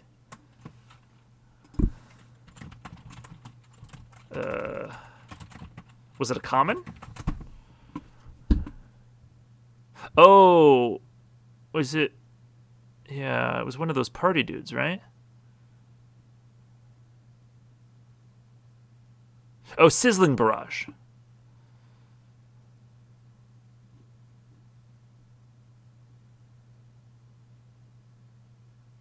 Yeah, but Gavin said test for the highest safe value rather than working your way up. So maybe leave it at 4 right now and then drop it if it's too strong. Okay. I will say Sizzling Barrage is a bit different because it's not stapled to a 4-3 body, so a body that passes the vanilla test. Or I guess 4-3 for 4 is not perfect. You'll take it. So I do think this card is. I mean, it's definitely red flagged for being a Kavu. Kills a creature when it enters the battlefield. I know there's a hoop to jump through, but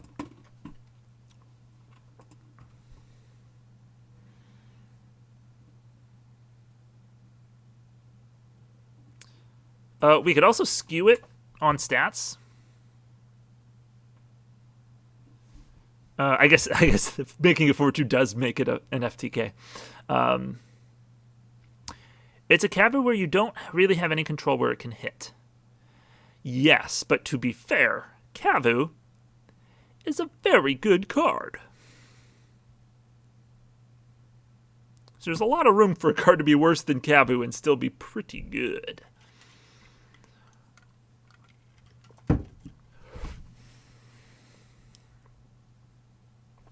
And Niranjan says the opposite thing. Leaving it at 4 damage leaves people saying it can be a better FTK, which is an awesome thing to hope for.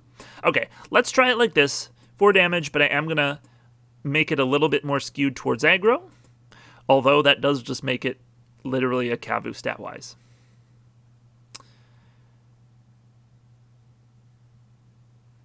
Cyber5 is suggesting 4-3 with 3 damage. I don't know what to do, guys. I don't know what to do. And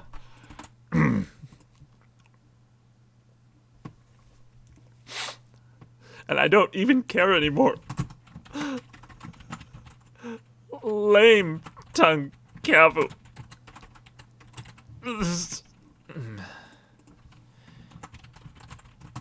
Keep in mind there's a lot of 2/2s in this set. Oh, touche. Definitely keep an eye on this sucker and adjust stats as needed. Maybe gets beat by undercovers too much. Flavor text, incoherent sobbing. Look, guys, this will already be immortalized enough on YouTube. We don't need to put it in our set as well, okay? Okay. All right. Well, we got another raid creature. That's pretty cool. You can have this be some kind of beast or something. Come up with a name for it later. Okay, so this dude's gone. Oh yeah, and where does this go?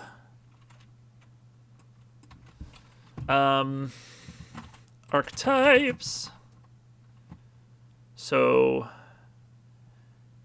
it's pretty aggressive, which actually makes white-red enjoy it. Black-red likes things in graveyard. It can reanimate this. Actually, this goes pretty well with our black-red. No, because it can't be reanimated. So I'll leave it off there for now. Definitely it goes in red-green, and probably a bit less in red-blue. So, cool.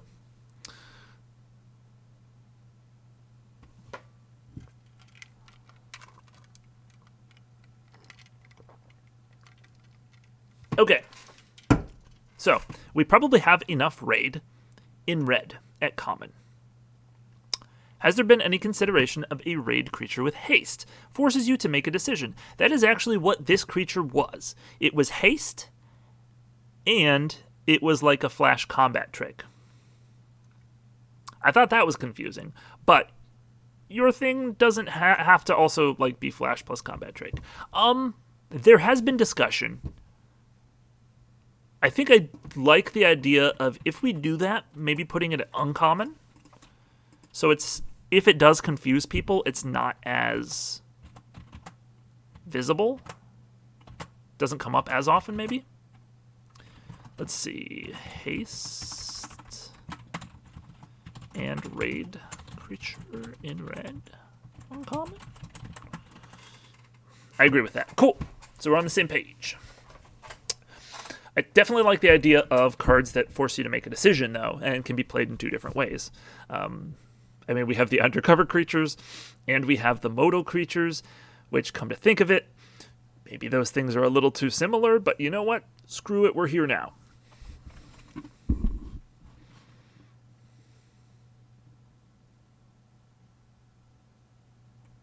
And come to think of it, if we are adding Rat Tribal as a bigger thing in the set, we could remove our other tribal one, Mutants. So there's a potential that maybe it would be better to just replace that thing entirely, but you know what? That's a lot of changes to make. Defiant Mars says, I think uncommon would allow a more interesting effect on it. Yeah, I think I agree. So I put that on the list for things to accomplish later. For now.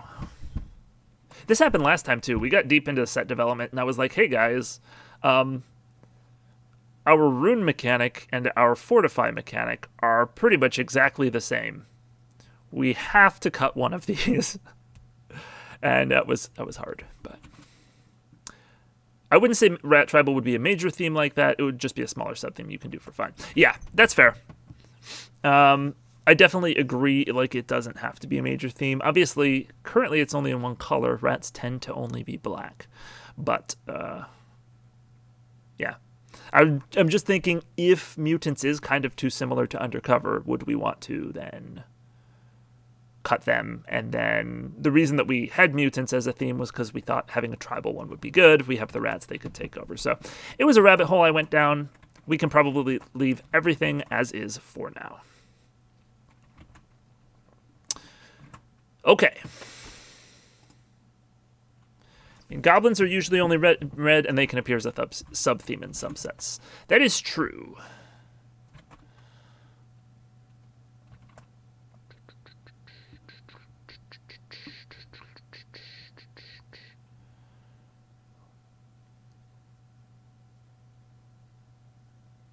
Or in this case, a rat hole.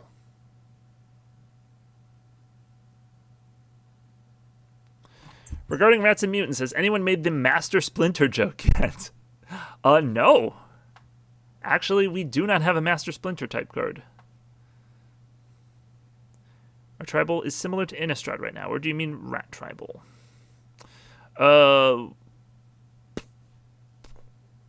I meant that we put in Mutant Tribal because we thought that it would be fun to have one, like, tribal theme, tribal archetype. And Mutants sort of made the most sense based on what we were thinking. And then later on, Rats came along and we were like, this is fun. We're having fun designing cards for this. Maybe this should be like a sub-theme. So we have decided, as of last stream, to like make Rat Tribal like a sub-theme in black. Just like, we already had a couple cards that cared about it, so we were thinking of just adding like a few more. And it wouldn't be like a huge thing. Remembering that some of those cards that care about it are in the case files, so you won't see them that often.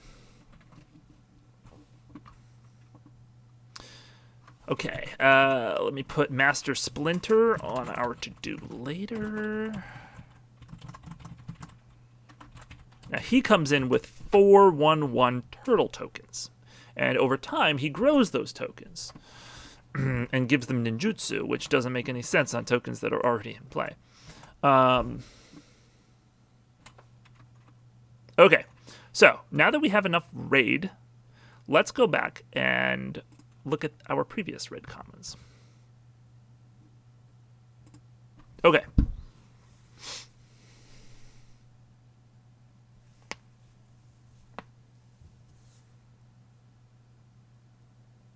So we made this as a sort of Thermo Alchemist. It's a lot easier to kill, so it's not like a good blocker. I mean, it can be. It's just going to trade off. Difference being, it's not when you cast an instant or sorcery it untaps, but it's when you cast a colorless spell. Now, this was when red-blue was colorless, so it's not as good here. Could be reworked with Surveil too, yes.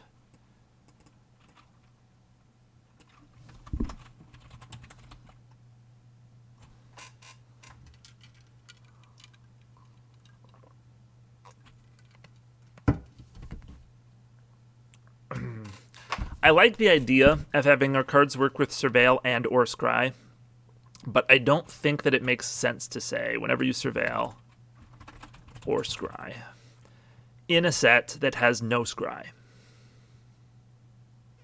It feels awkward. Now, if it's like a Master set where you're doing everything, you're surveilling and scrying, and you're just making the cards as, broad as you want them to be, I think it makes sense. But here in just like sort of like a premier level set, we talked about whenever you look at the top card of your library, and we decided that that does not work.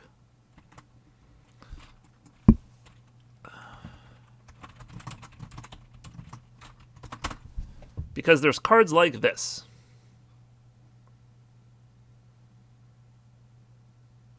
That just let you look at the top of your library as often as you want. I mean, we could limit it to once per turn as well, but that does sort of defeat the purpose. And it's a good suggestion.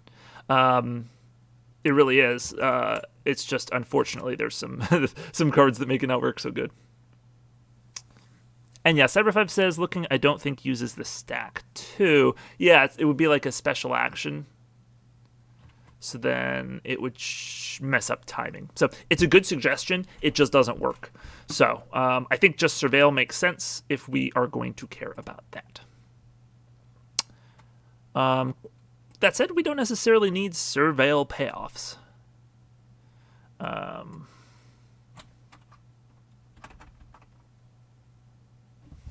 mean, we could make it a 0/3, make it a better defender like Thermo Alchemist. I mean, payoffs tend to be more uncommon, so instead we could have a Scryfish type card that lets you Surveil.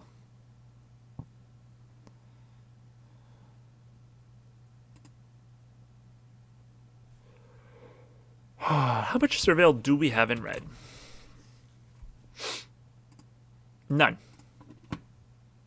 Well,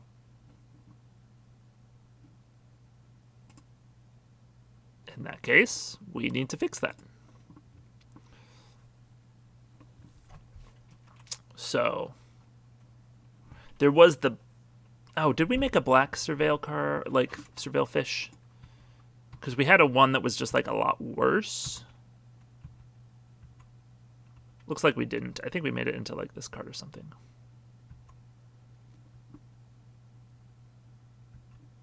Okay. Okay, Cyber5 suggests, or maybe a creature that gets +1/+0 for each time you've surveilled, or it gets haste. Yeah. Okay. There was a case file. There was a card in the case file that cared about dealing damage to the opponent. Let me check and make sure that removing this card doesn't... Like, I remember we were trying to combo them. So...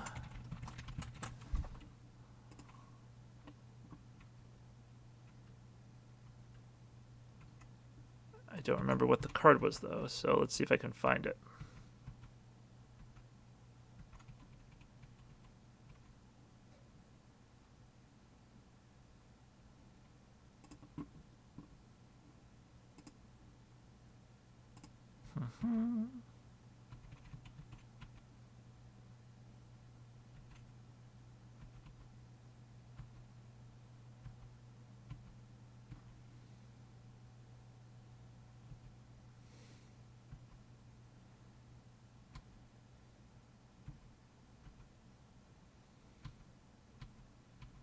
Okay, I don't see it, so I can look for it later. I think we had 2 black Surveil fish. We cut one, if I recall. No, we only had one, and it was a 1/3 for 3 that forced you to pay 1 and sacrifice a creature. No, tap and sacrifice a creature. And people were like, that's just a really worse Surveil fish. And I was like, oh, okay. So we changed it. We don't have that anymore. So our black surveil is currently...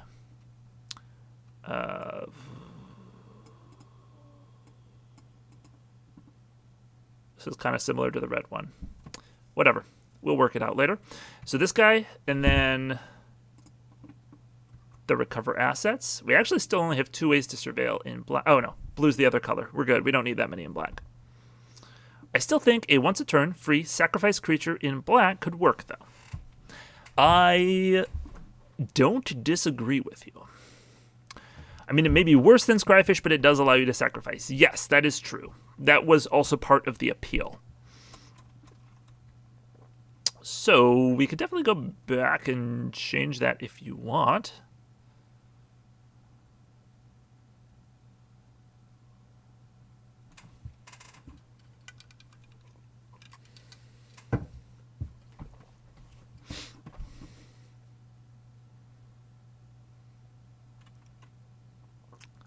Okay.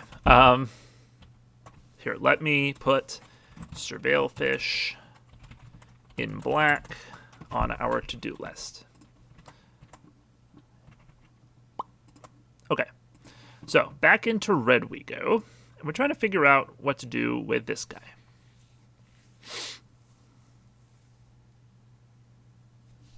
So, our other 2-drops are...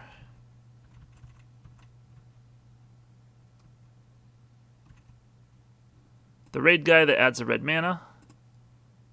And this one was supposed to be like a graveyard theme card. Yeah, archetype change. So let's just... I mean, I guess red-black is graveyard now, so rummaging is still good. But we could just put like a goblin rummagers in there or something, which might be better than this.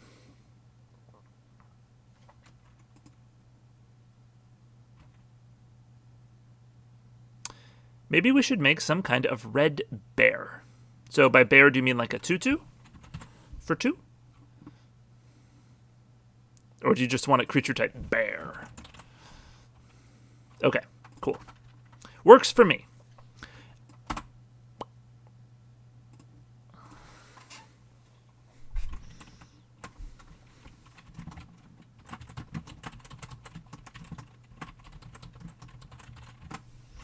Cool. So, we've done enough for raid, which is red-green. So we definitely need some stuff for like black-red graveyard, which Surveil kind of overlaps with that, so that's nice. And red-white, which is sacrificing artifacts. So this could be a creature that sacrifices artifacts for a benefit, or it could be like something that lets you surveil.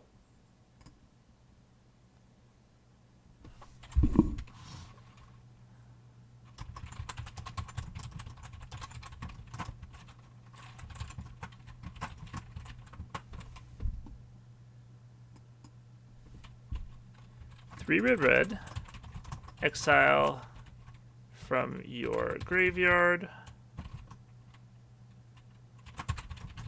exile the top 2 cards of your library until the end of your next turn. Since it's so expensive, you may play those cards.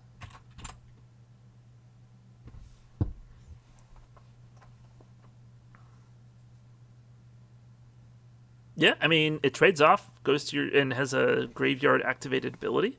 I think having abilities from your to activate from your graveyard definitely makes the graveyard theme better. Oh, maybe as a sorcery. I'm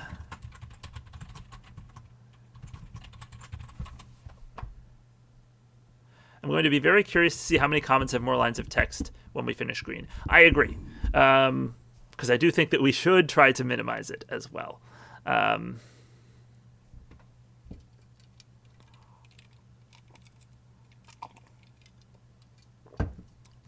Yeah, because I haven't actually done red flagging on previous sets.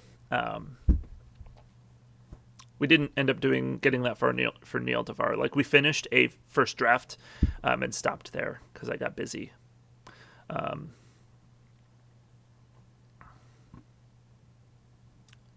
it seems fine.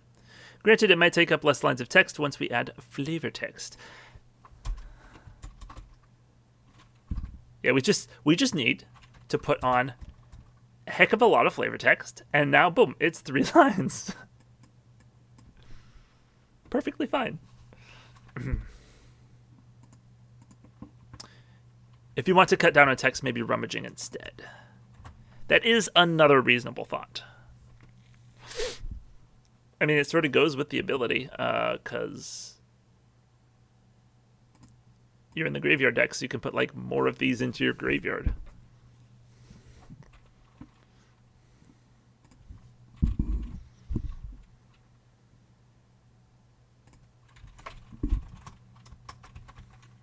So it could be like discard your hand, then draw 2 cards.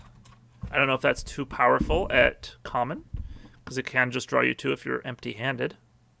So we could say discard 2 cards. If you do,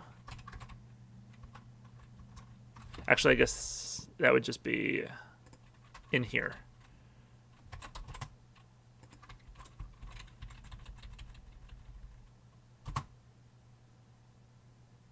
Ah, yes.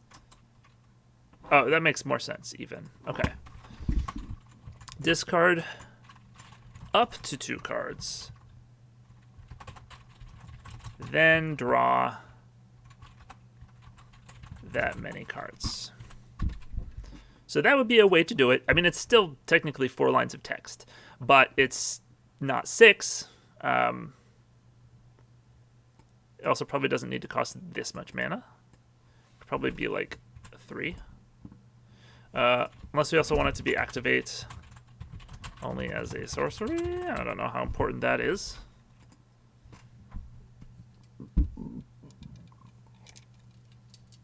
Just give it a real short name. Ayo. Too long. Why? That's as short as it gets. I mean, I guess technically there's this, but that does actually take up more space. Shoot, I don't remember which common this was. 3?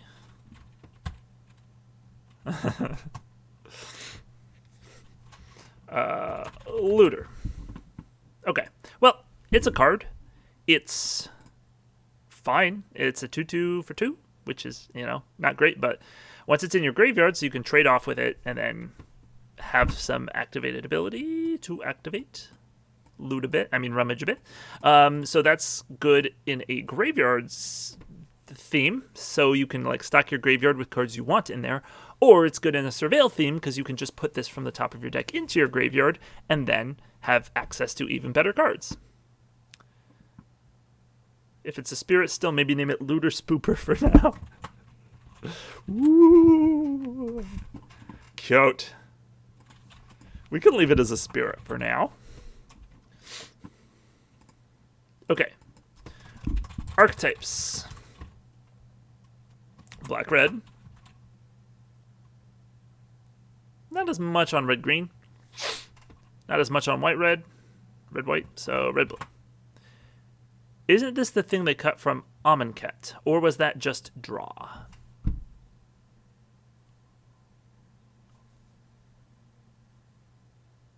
I'm not sure what you're talking about there, Mechmoose.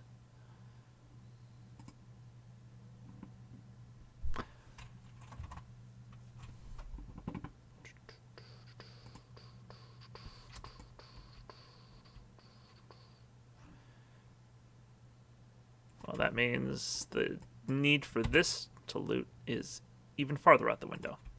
Okay, but we want an aggressive creature, so probably like a 3/1 makes sense in red here.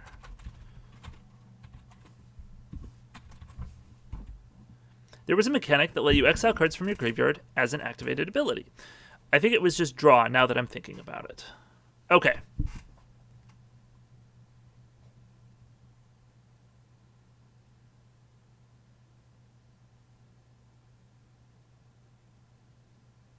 Kind of like Escape. Lets you exile cards from your graveyard to recast the card.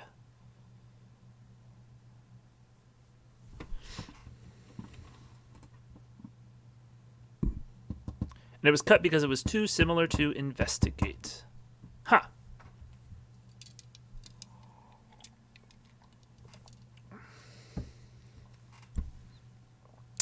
Yeah, and I guess Investigate was still in standard at that point from Shadows over Innistrad.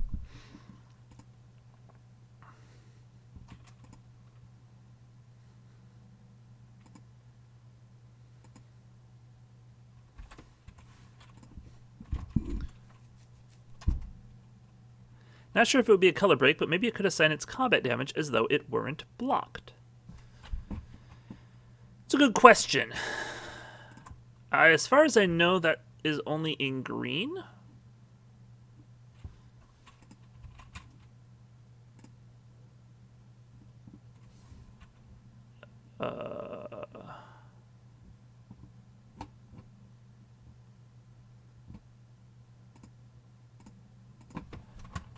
Super Trample? There it is. Primary green. We don't do this ability very often, but when we do it in green.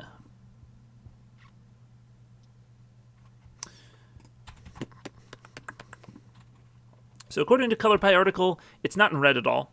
And I'm pretty sure there aren't any cards with it in red. Oh, Gunblade says, you got the Godzilla.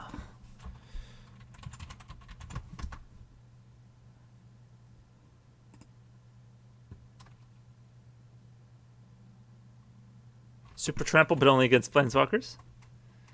It's on technically 1.5 red cards. Okay.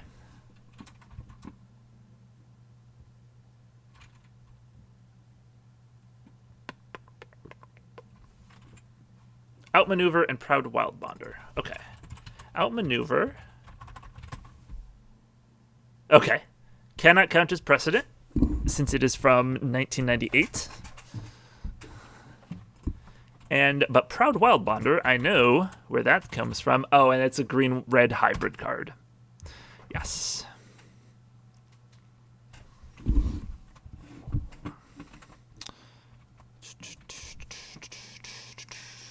Yeah, and I definitely also would not count... I personally choose not to count hybrid cards as precedent pretty much all the time. There may be some exceptions to that.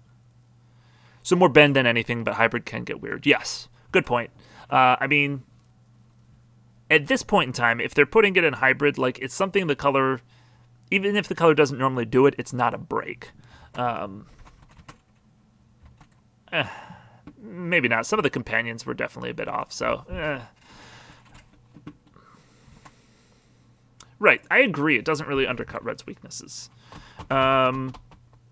So we could try and push into new design territory for Red by saying, hey, Red should get Super Trample.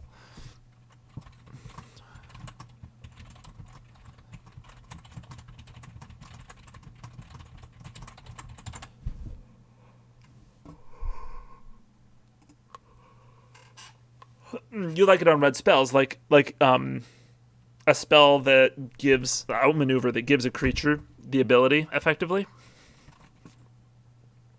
or just like you're talking about the trample on like burn spells.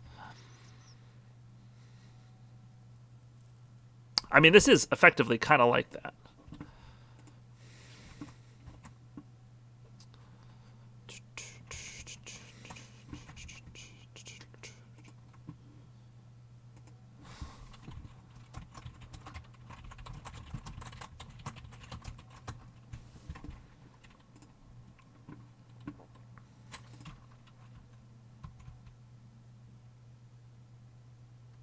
I love excess damage as a mechanic in the last year or so. I think it's very cool. Big fan. We have a red rare that does that. Vaporize.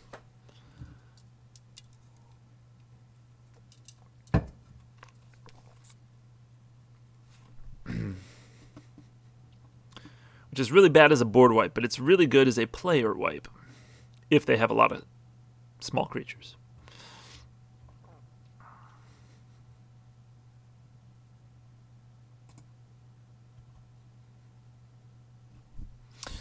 Yeah, so we could do this. I will say, I mean, this effect gets better on bigger creatures. So, could be that we want to try something else here.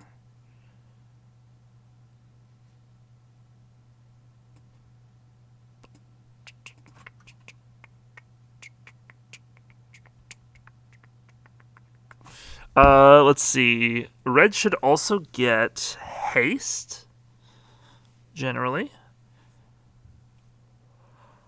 And menace, but we have a menace creature. It can get first strike, but it doesn't need one at common. Maybe we could make a green creature sometime that's like, when this creature deals excess combat damage to a creature, put X +1/+1 counters on it equal to the difference. That is a very cool idea, Cyber5. Let me just copy that into our to-do list so that we do not forget that, because I like that a lot. Super Trample is great with Raid. You can always trigger Raid, but you're not wasting your creature.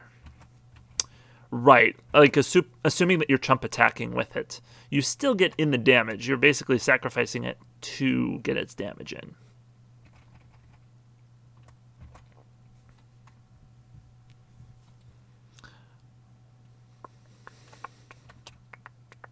I mean, we could make a common or uncommon spell like Maneuver. Probably uncommon spell. Like Maneuver that basically grants Super Trample to a creature. And cantrips?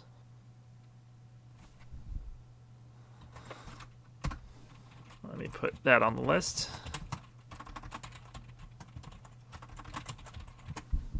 Or maybe this creature could deal 2 damage to any creature blocking or blocked by it, killing those undercover creatures.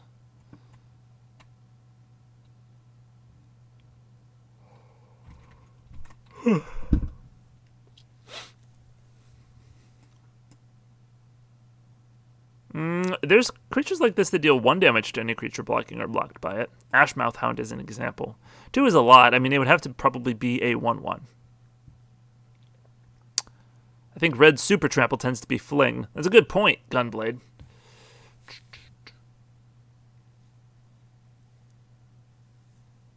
Super Trample on a first strike creature and then sacrificing it to cast a spell seems pretty fun. That is a cool interaction.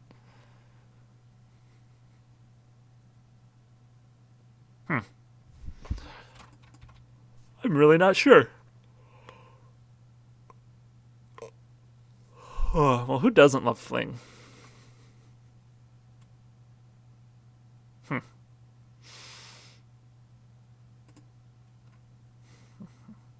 Yeah, I think I do want to come back to it. I'm not sure how I feel about this design, but I'm not coming up with any other good ideas either. So let's come back to this one. Move on to our 3-drops. So, black-red was going to be Sacrifice. I kind of like the part where it gives you treasures because white-red is about sacrificing artifacts. But now red is less about the death triggers. Although it is more still about your graveyard, so it's not bad. Does red have a token maker? Generally, token instants and sorceries count as creatures in the set design. Yes, that's true. I don't think it does have a token maker. There's obviously this one that I just mentioned that makes treasure tokens. Oh, I was wrong. Yeah, we have Clockwork Squad. It's basically Beetlebat Goblin, but more common. So instead of getting a 2/2 haste that gives 2 1/1s, you get just a 1/1 that gives 2 1/1s.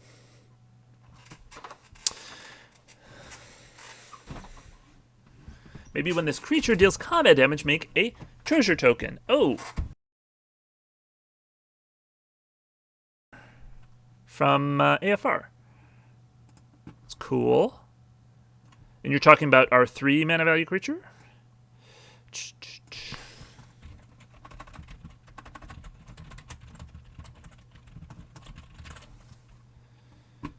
Create a treasure token. It's a colorless artifact token with blah, blah, blah.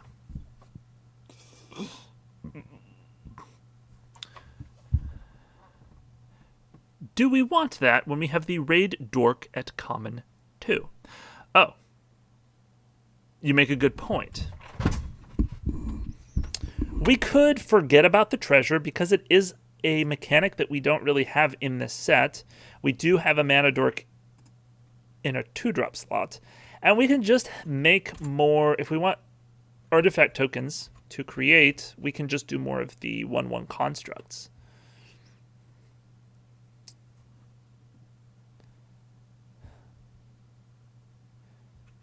Actually, it occurs to me that this could be another artifact creature.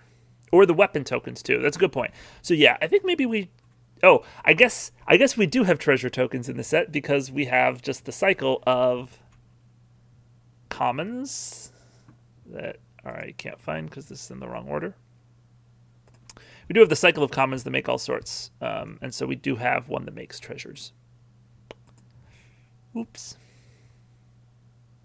Weapon token maker at common. That sounds kind of cool, actually. So maybe that's what one of these creatures can do. Where am I at? Here we go.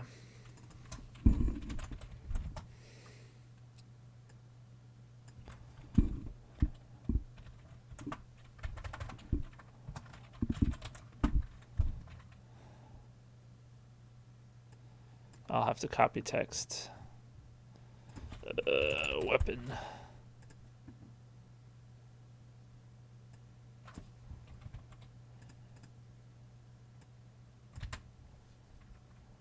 Ugh, it's a...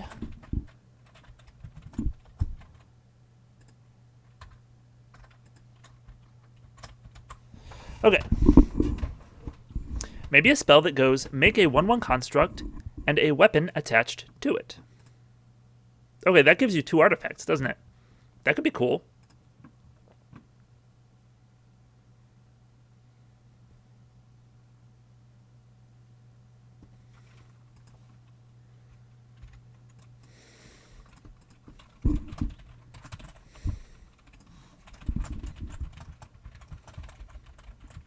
Create a 1/1 colorless construct, artifact, creature, token.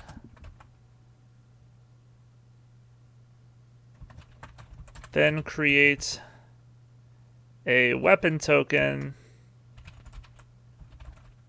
attached to it. So it's a vanilla 2/1 for 2, but it counts as 2 artifacts. Yes, and you can move that power to a different creature.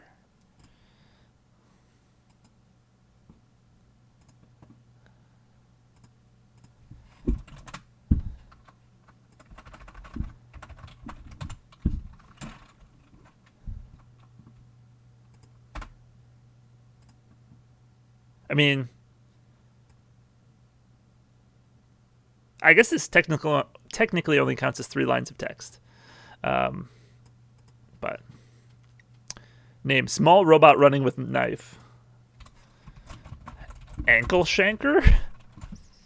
That's a name that can't possibly have been taken, right?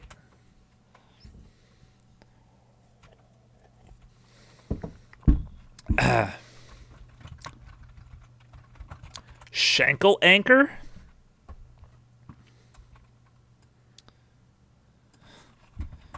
Tendon Slitter?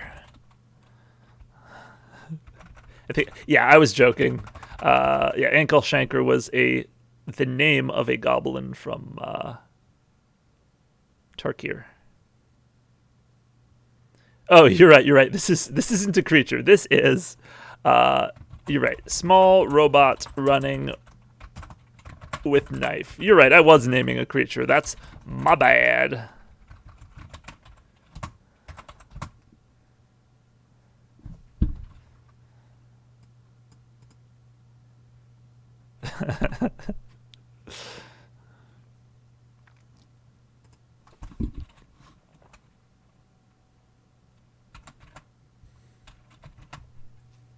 Well, we could workshop the name later. But this is kind of cool.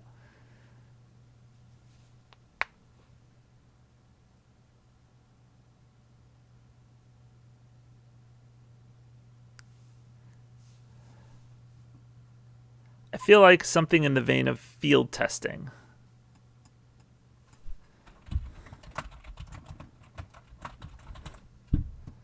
Combat constructions. Got to jump off for the night. Thanks for the stream. Well, thank you, Niranjan, for hanging out with us and helping us out, giving us some good ideas. I enjoyed having you, so I hope to catch you again next week. Today's Monday. Later this week. They boot up so fast. That is cute. I love that Cyber 5.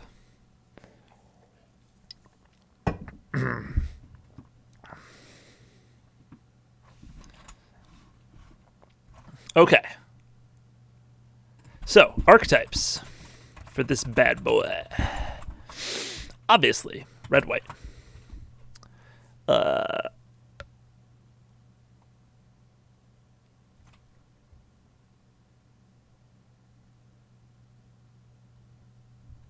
Probably red, green.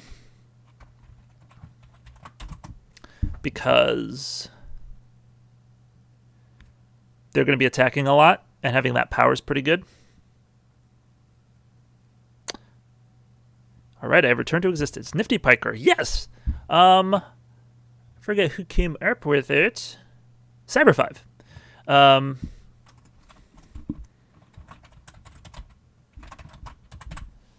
I need to start remembering to like put these down because I would like to kind of give designer credit. I know we're all designing these together, but still, sometimes it is a specific person's idea. Yeah, it's a very cool design. I like it.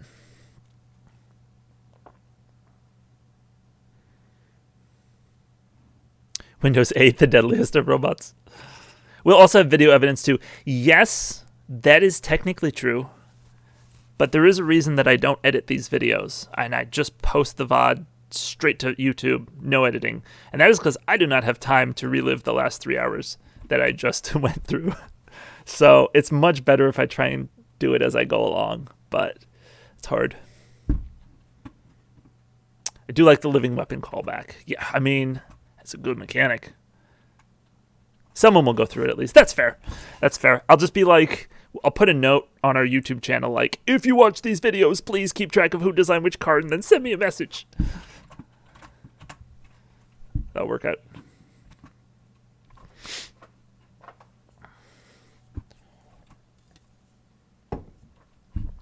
Okay. Well, I guess we should move on to... Now maybe these are too similar.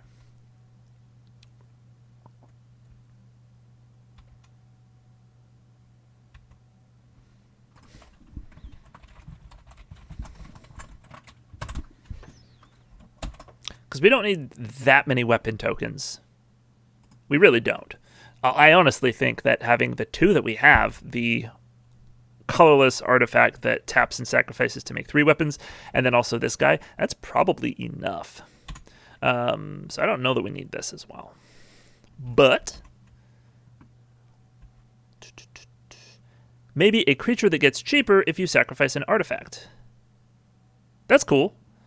Yeah.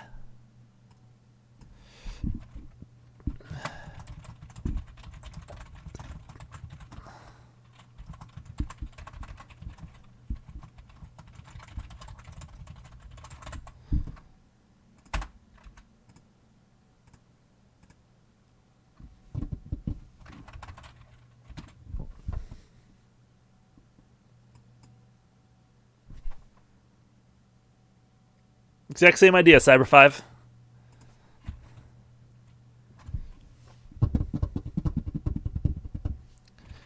Cyber 5.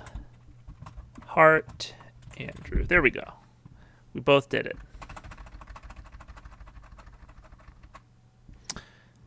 As long as it's not Hollow One. Yeah, I mean, I guess this has the potential to be a little more busted in more Eternal formats. But it's still probably fine. Provided it was a rare. Yeah.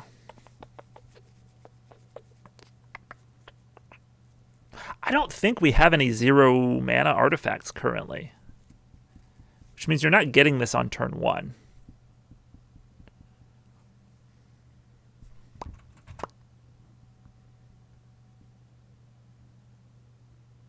The food, I think, is 0. Oh, you are right, because nobody wants to pay mana for that. That's not good. Why are these never in order? Oh, every time I search, it moves them out of order. That's why. Okay. Yep. There we go. Food cost 0. Good point. But if you're 2-for-1ing yourself to get a 3/2 out on turn 1, seems like you're going to get beat a relatively frequent amount of the time. It may help you get some wins, but I don't think it's unbeatably good. Yeah. Yeah, I think this is a cool design. Big fan.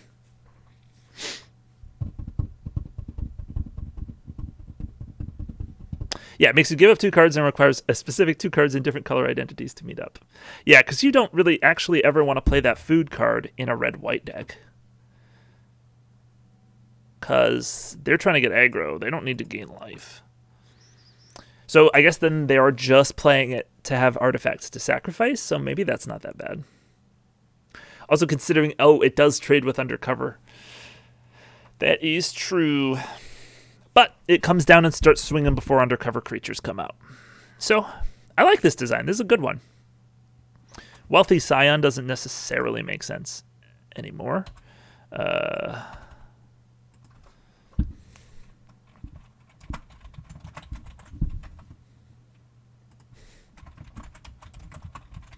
Field Agent, if we haven't used that yet. I know we used Field Testing, but no, we didn't. Okay. Cool. I like it. Good design. Archetypes. Definitely red-white. Maybe flavored for some kind of junk diver. Oh, that's cool.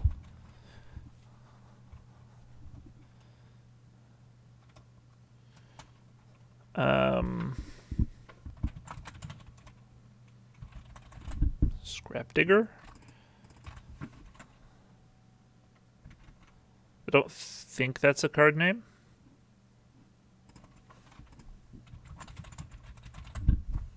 No. There's Scrap Diver Serpent. That's different. Maybe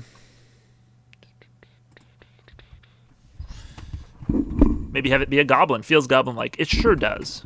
Goblin does feel like a kind of sapient race we could have on this plane. So even though we haven't added it yet, I think it makes some sense.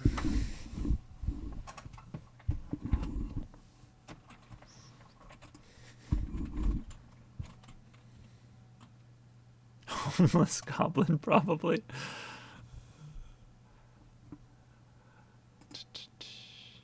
Cool.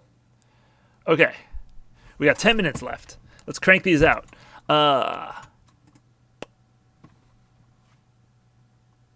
So, we have our downside creature. Attacks each turn if able. I guess the Color Pie article said that they're not really doing this anymore. They're doing can't block.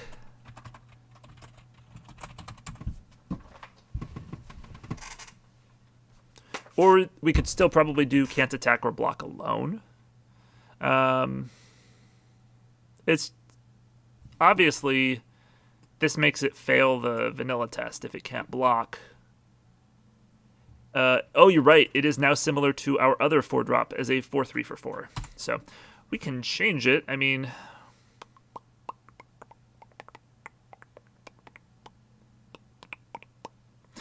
we could remove Undercover from red if we're not coming up with good ideas. Because now this would mean like cutting both of them. Difference is you can block the turn it comes down with the other wording. That is a good point.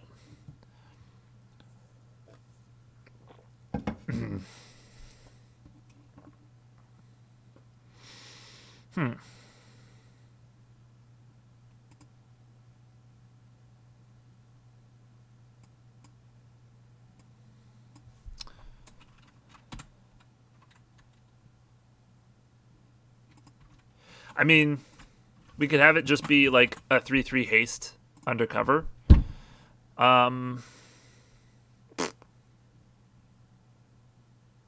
I feel like Undercover would be the weakest in red, but if you want at least one, we can do that.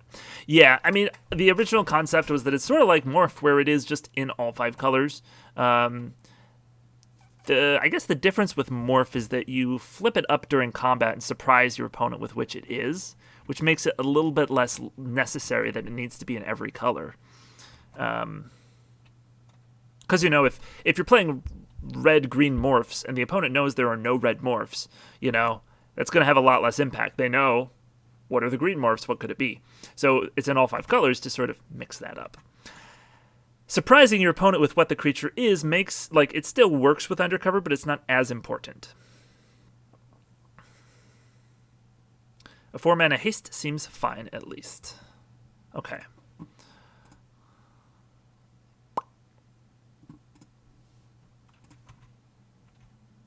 I mean, once again, it's sort of a choice between slower but more value or faster.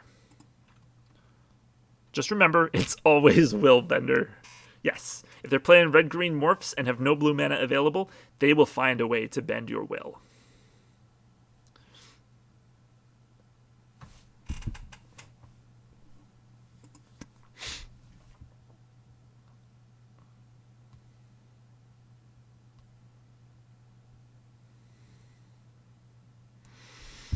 Yeah, I mean, this is probably fine. It's not, super exciting, but, it's just a question of does it do what we need it to do.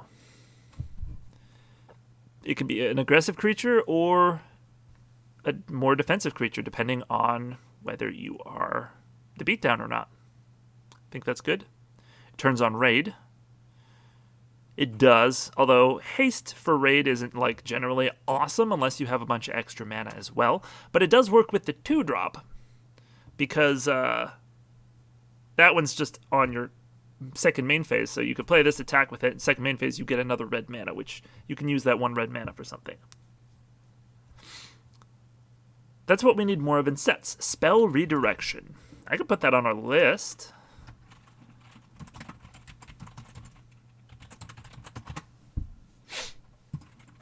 Not at common. That doesn't seem great.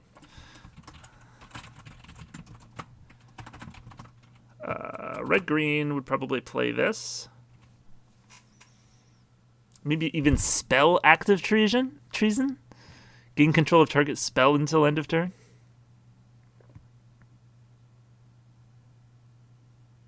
Yes, I think non-blue stack interaction is desirable. What have I been saying, man? Counter spells in white.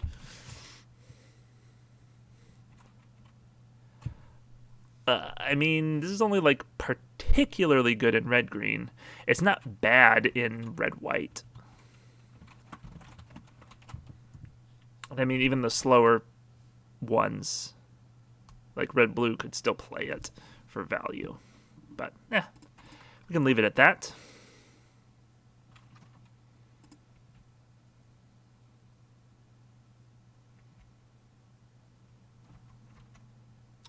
Now, with a spell Active Treason, I'm just imagining someone intimidating magic enough to make it turn around on its caster. That is a really funny concept.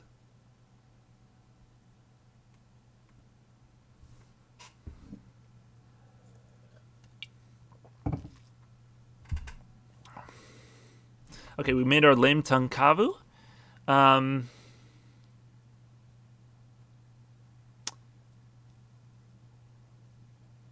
I don't know that we need the Clockwork Squad.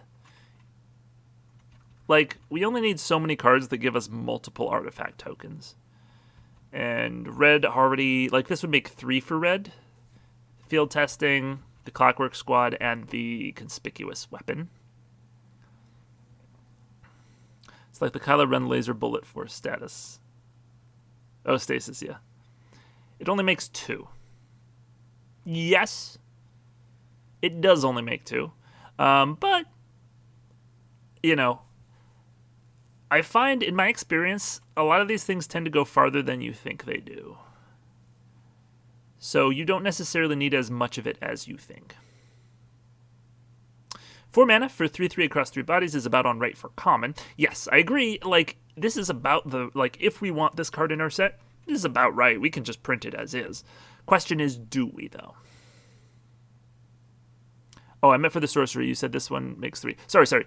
I'm saying this makes 3 cards at common in red that make multiple artifacts. Sorry, that was not clear. So this one makes 2. No, sorry. This one makes 2. This one makes 2. And it's gone again because I searched for something. This one makes 2.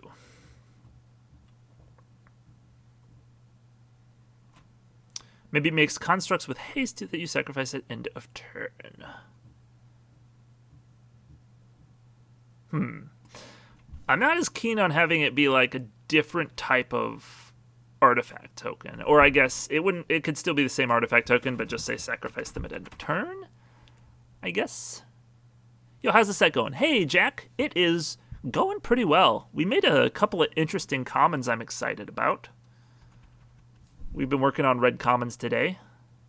So we made this raid dude. It's like a red mana dork, but only if you attack this turn. Then we made a living weapon, kind of. You make a creature token and a weapon token, and you attach them together. And you got this 3/2 for 1. There's just some interesting commons here in red. I'm really liking them.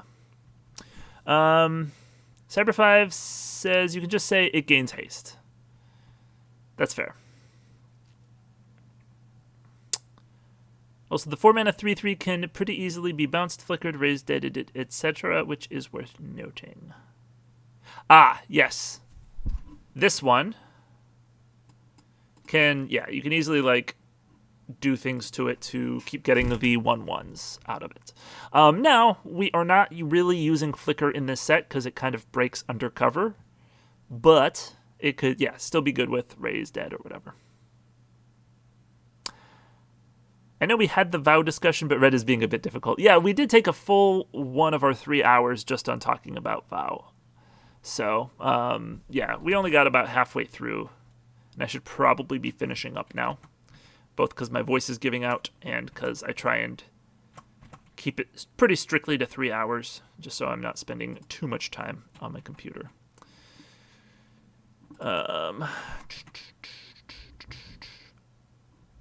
We can finish this up Thursday if you want. I think that's what we're going to need to do. Okay, I'm going to be good, and I will make sure that by tomorrow this is uploaded to Plane Sculptors, and so that everybody can take a look at it and come back with their ideas. So that we can maybe save some time, although I assume we will still be spending an hour on more Crimson Vow spoilers, which is great. I really did enjoy that. So Black-Red looks like it needs a lot more support. I think I agree with you, Defiant Mars. Needs more graveyard stuff.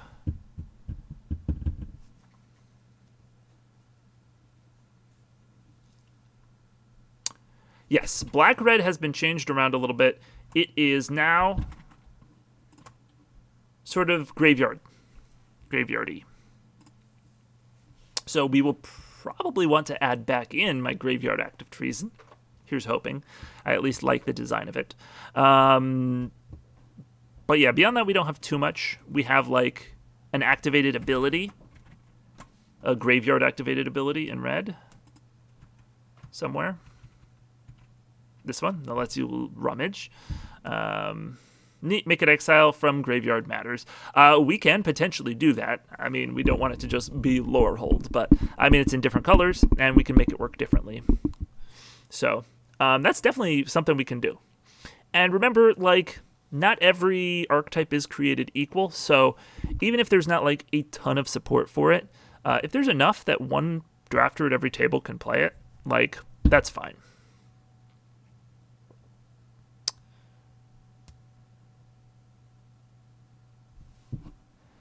Lizard says, lol, finished my essay with 10 seconds left before 3 hours. But guess the stream's probably done soon. Yeah, I'm sorry, Lizard. We were just talking about finishing up.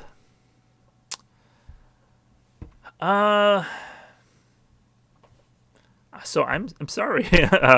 But we have appreciated having you here when you can be here. giving some input intermittently. But I'll be back on Thursday. So I look forward to seeing you all then. I really did enjoy tonight. Had fun talking about Crimson Vow.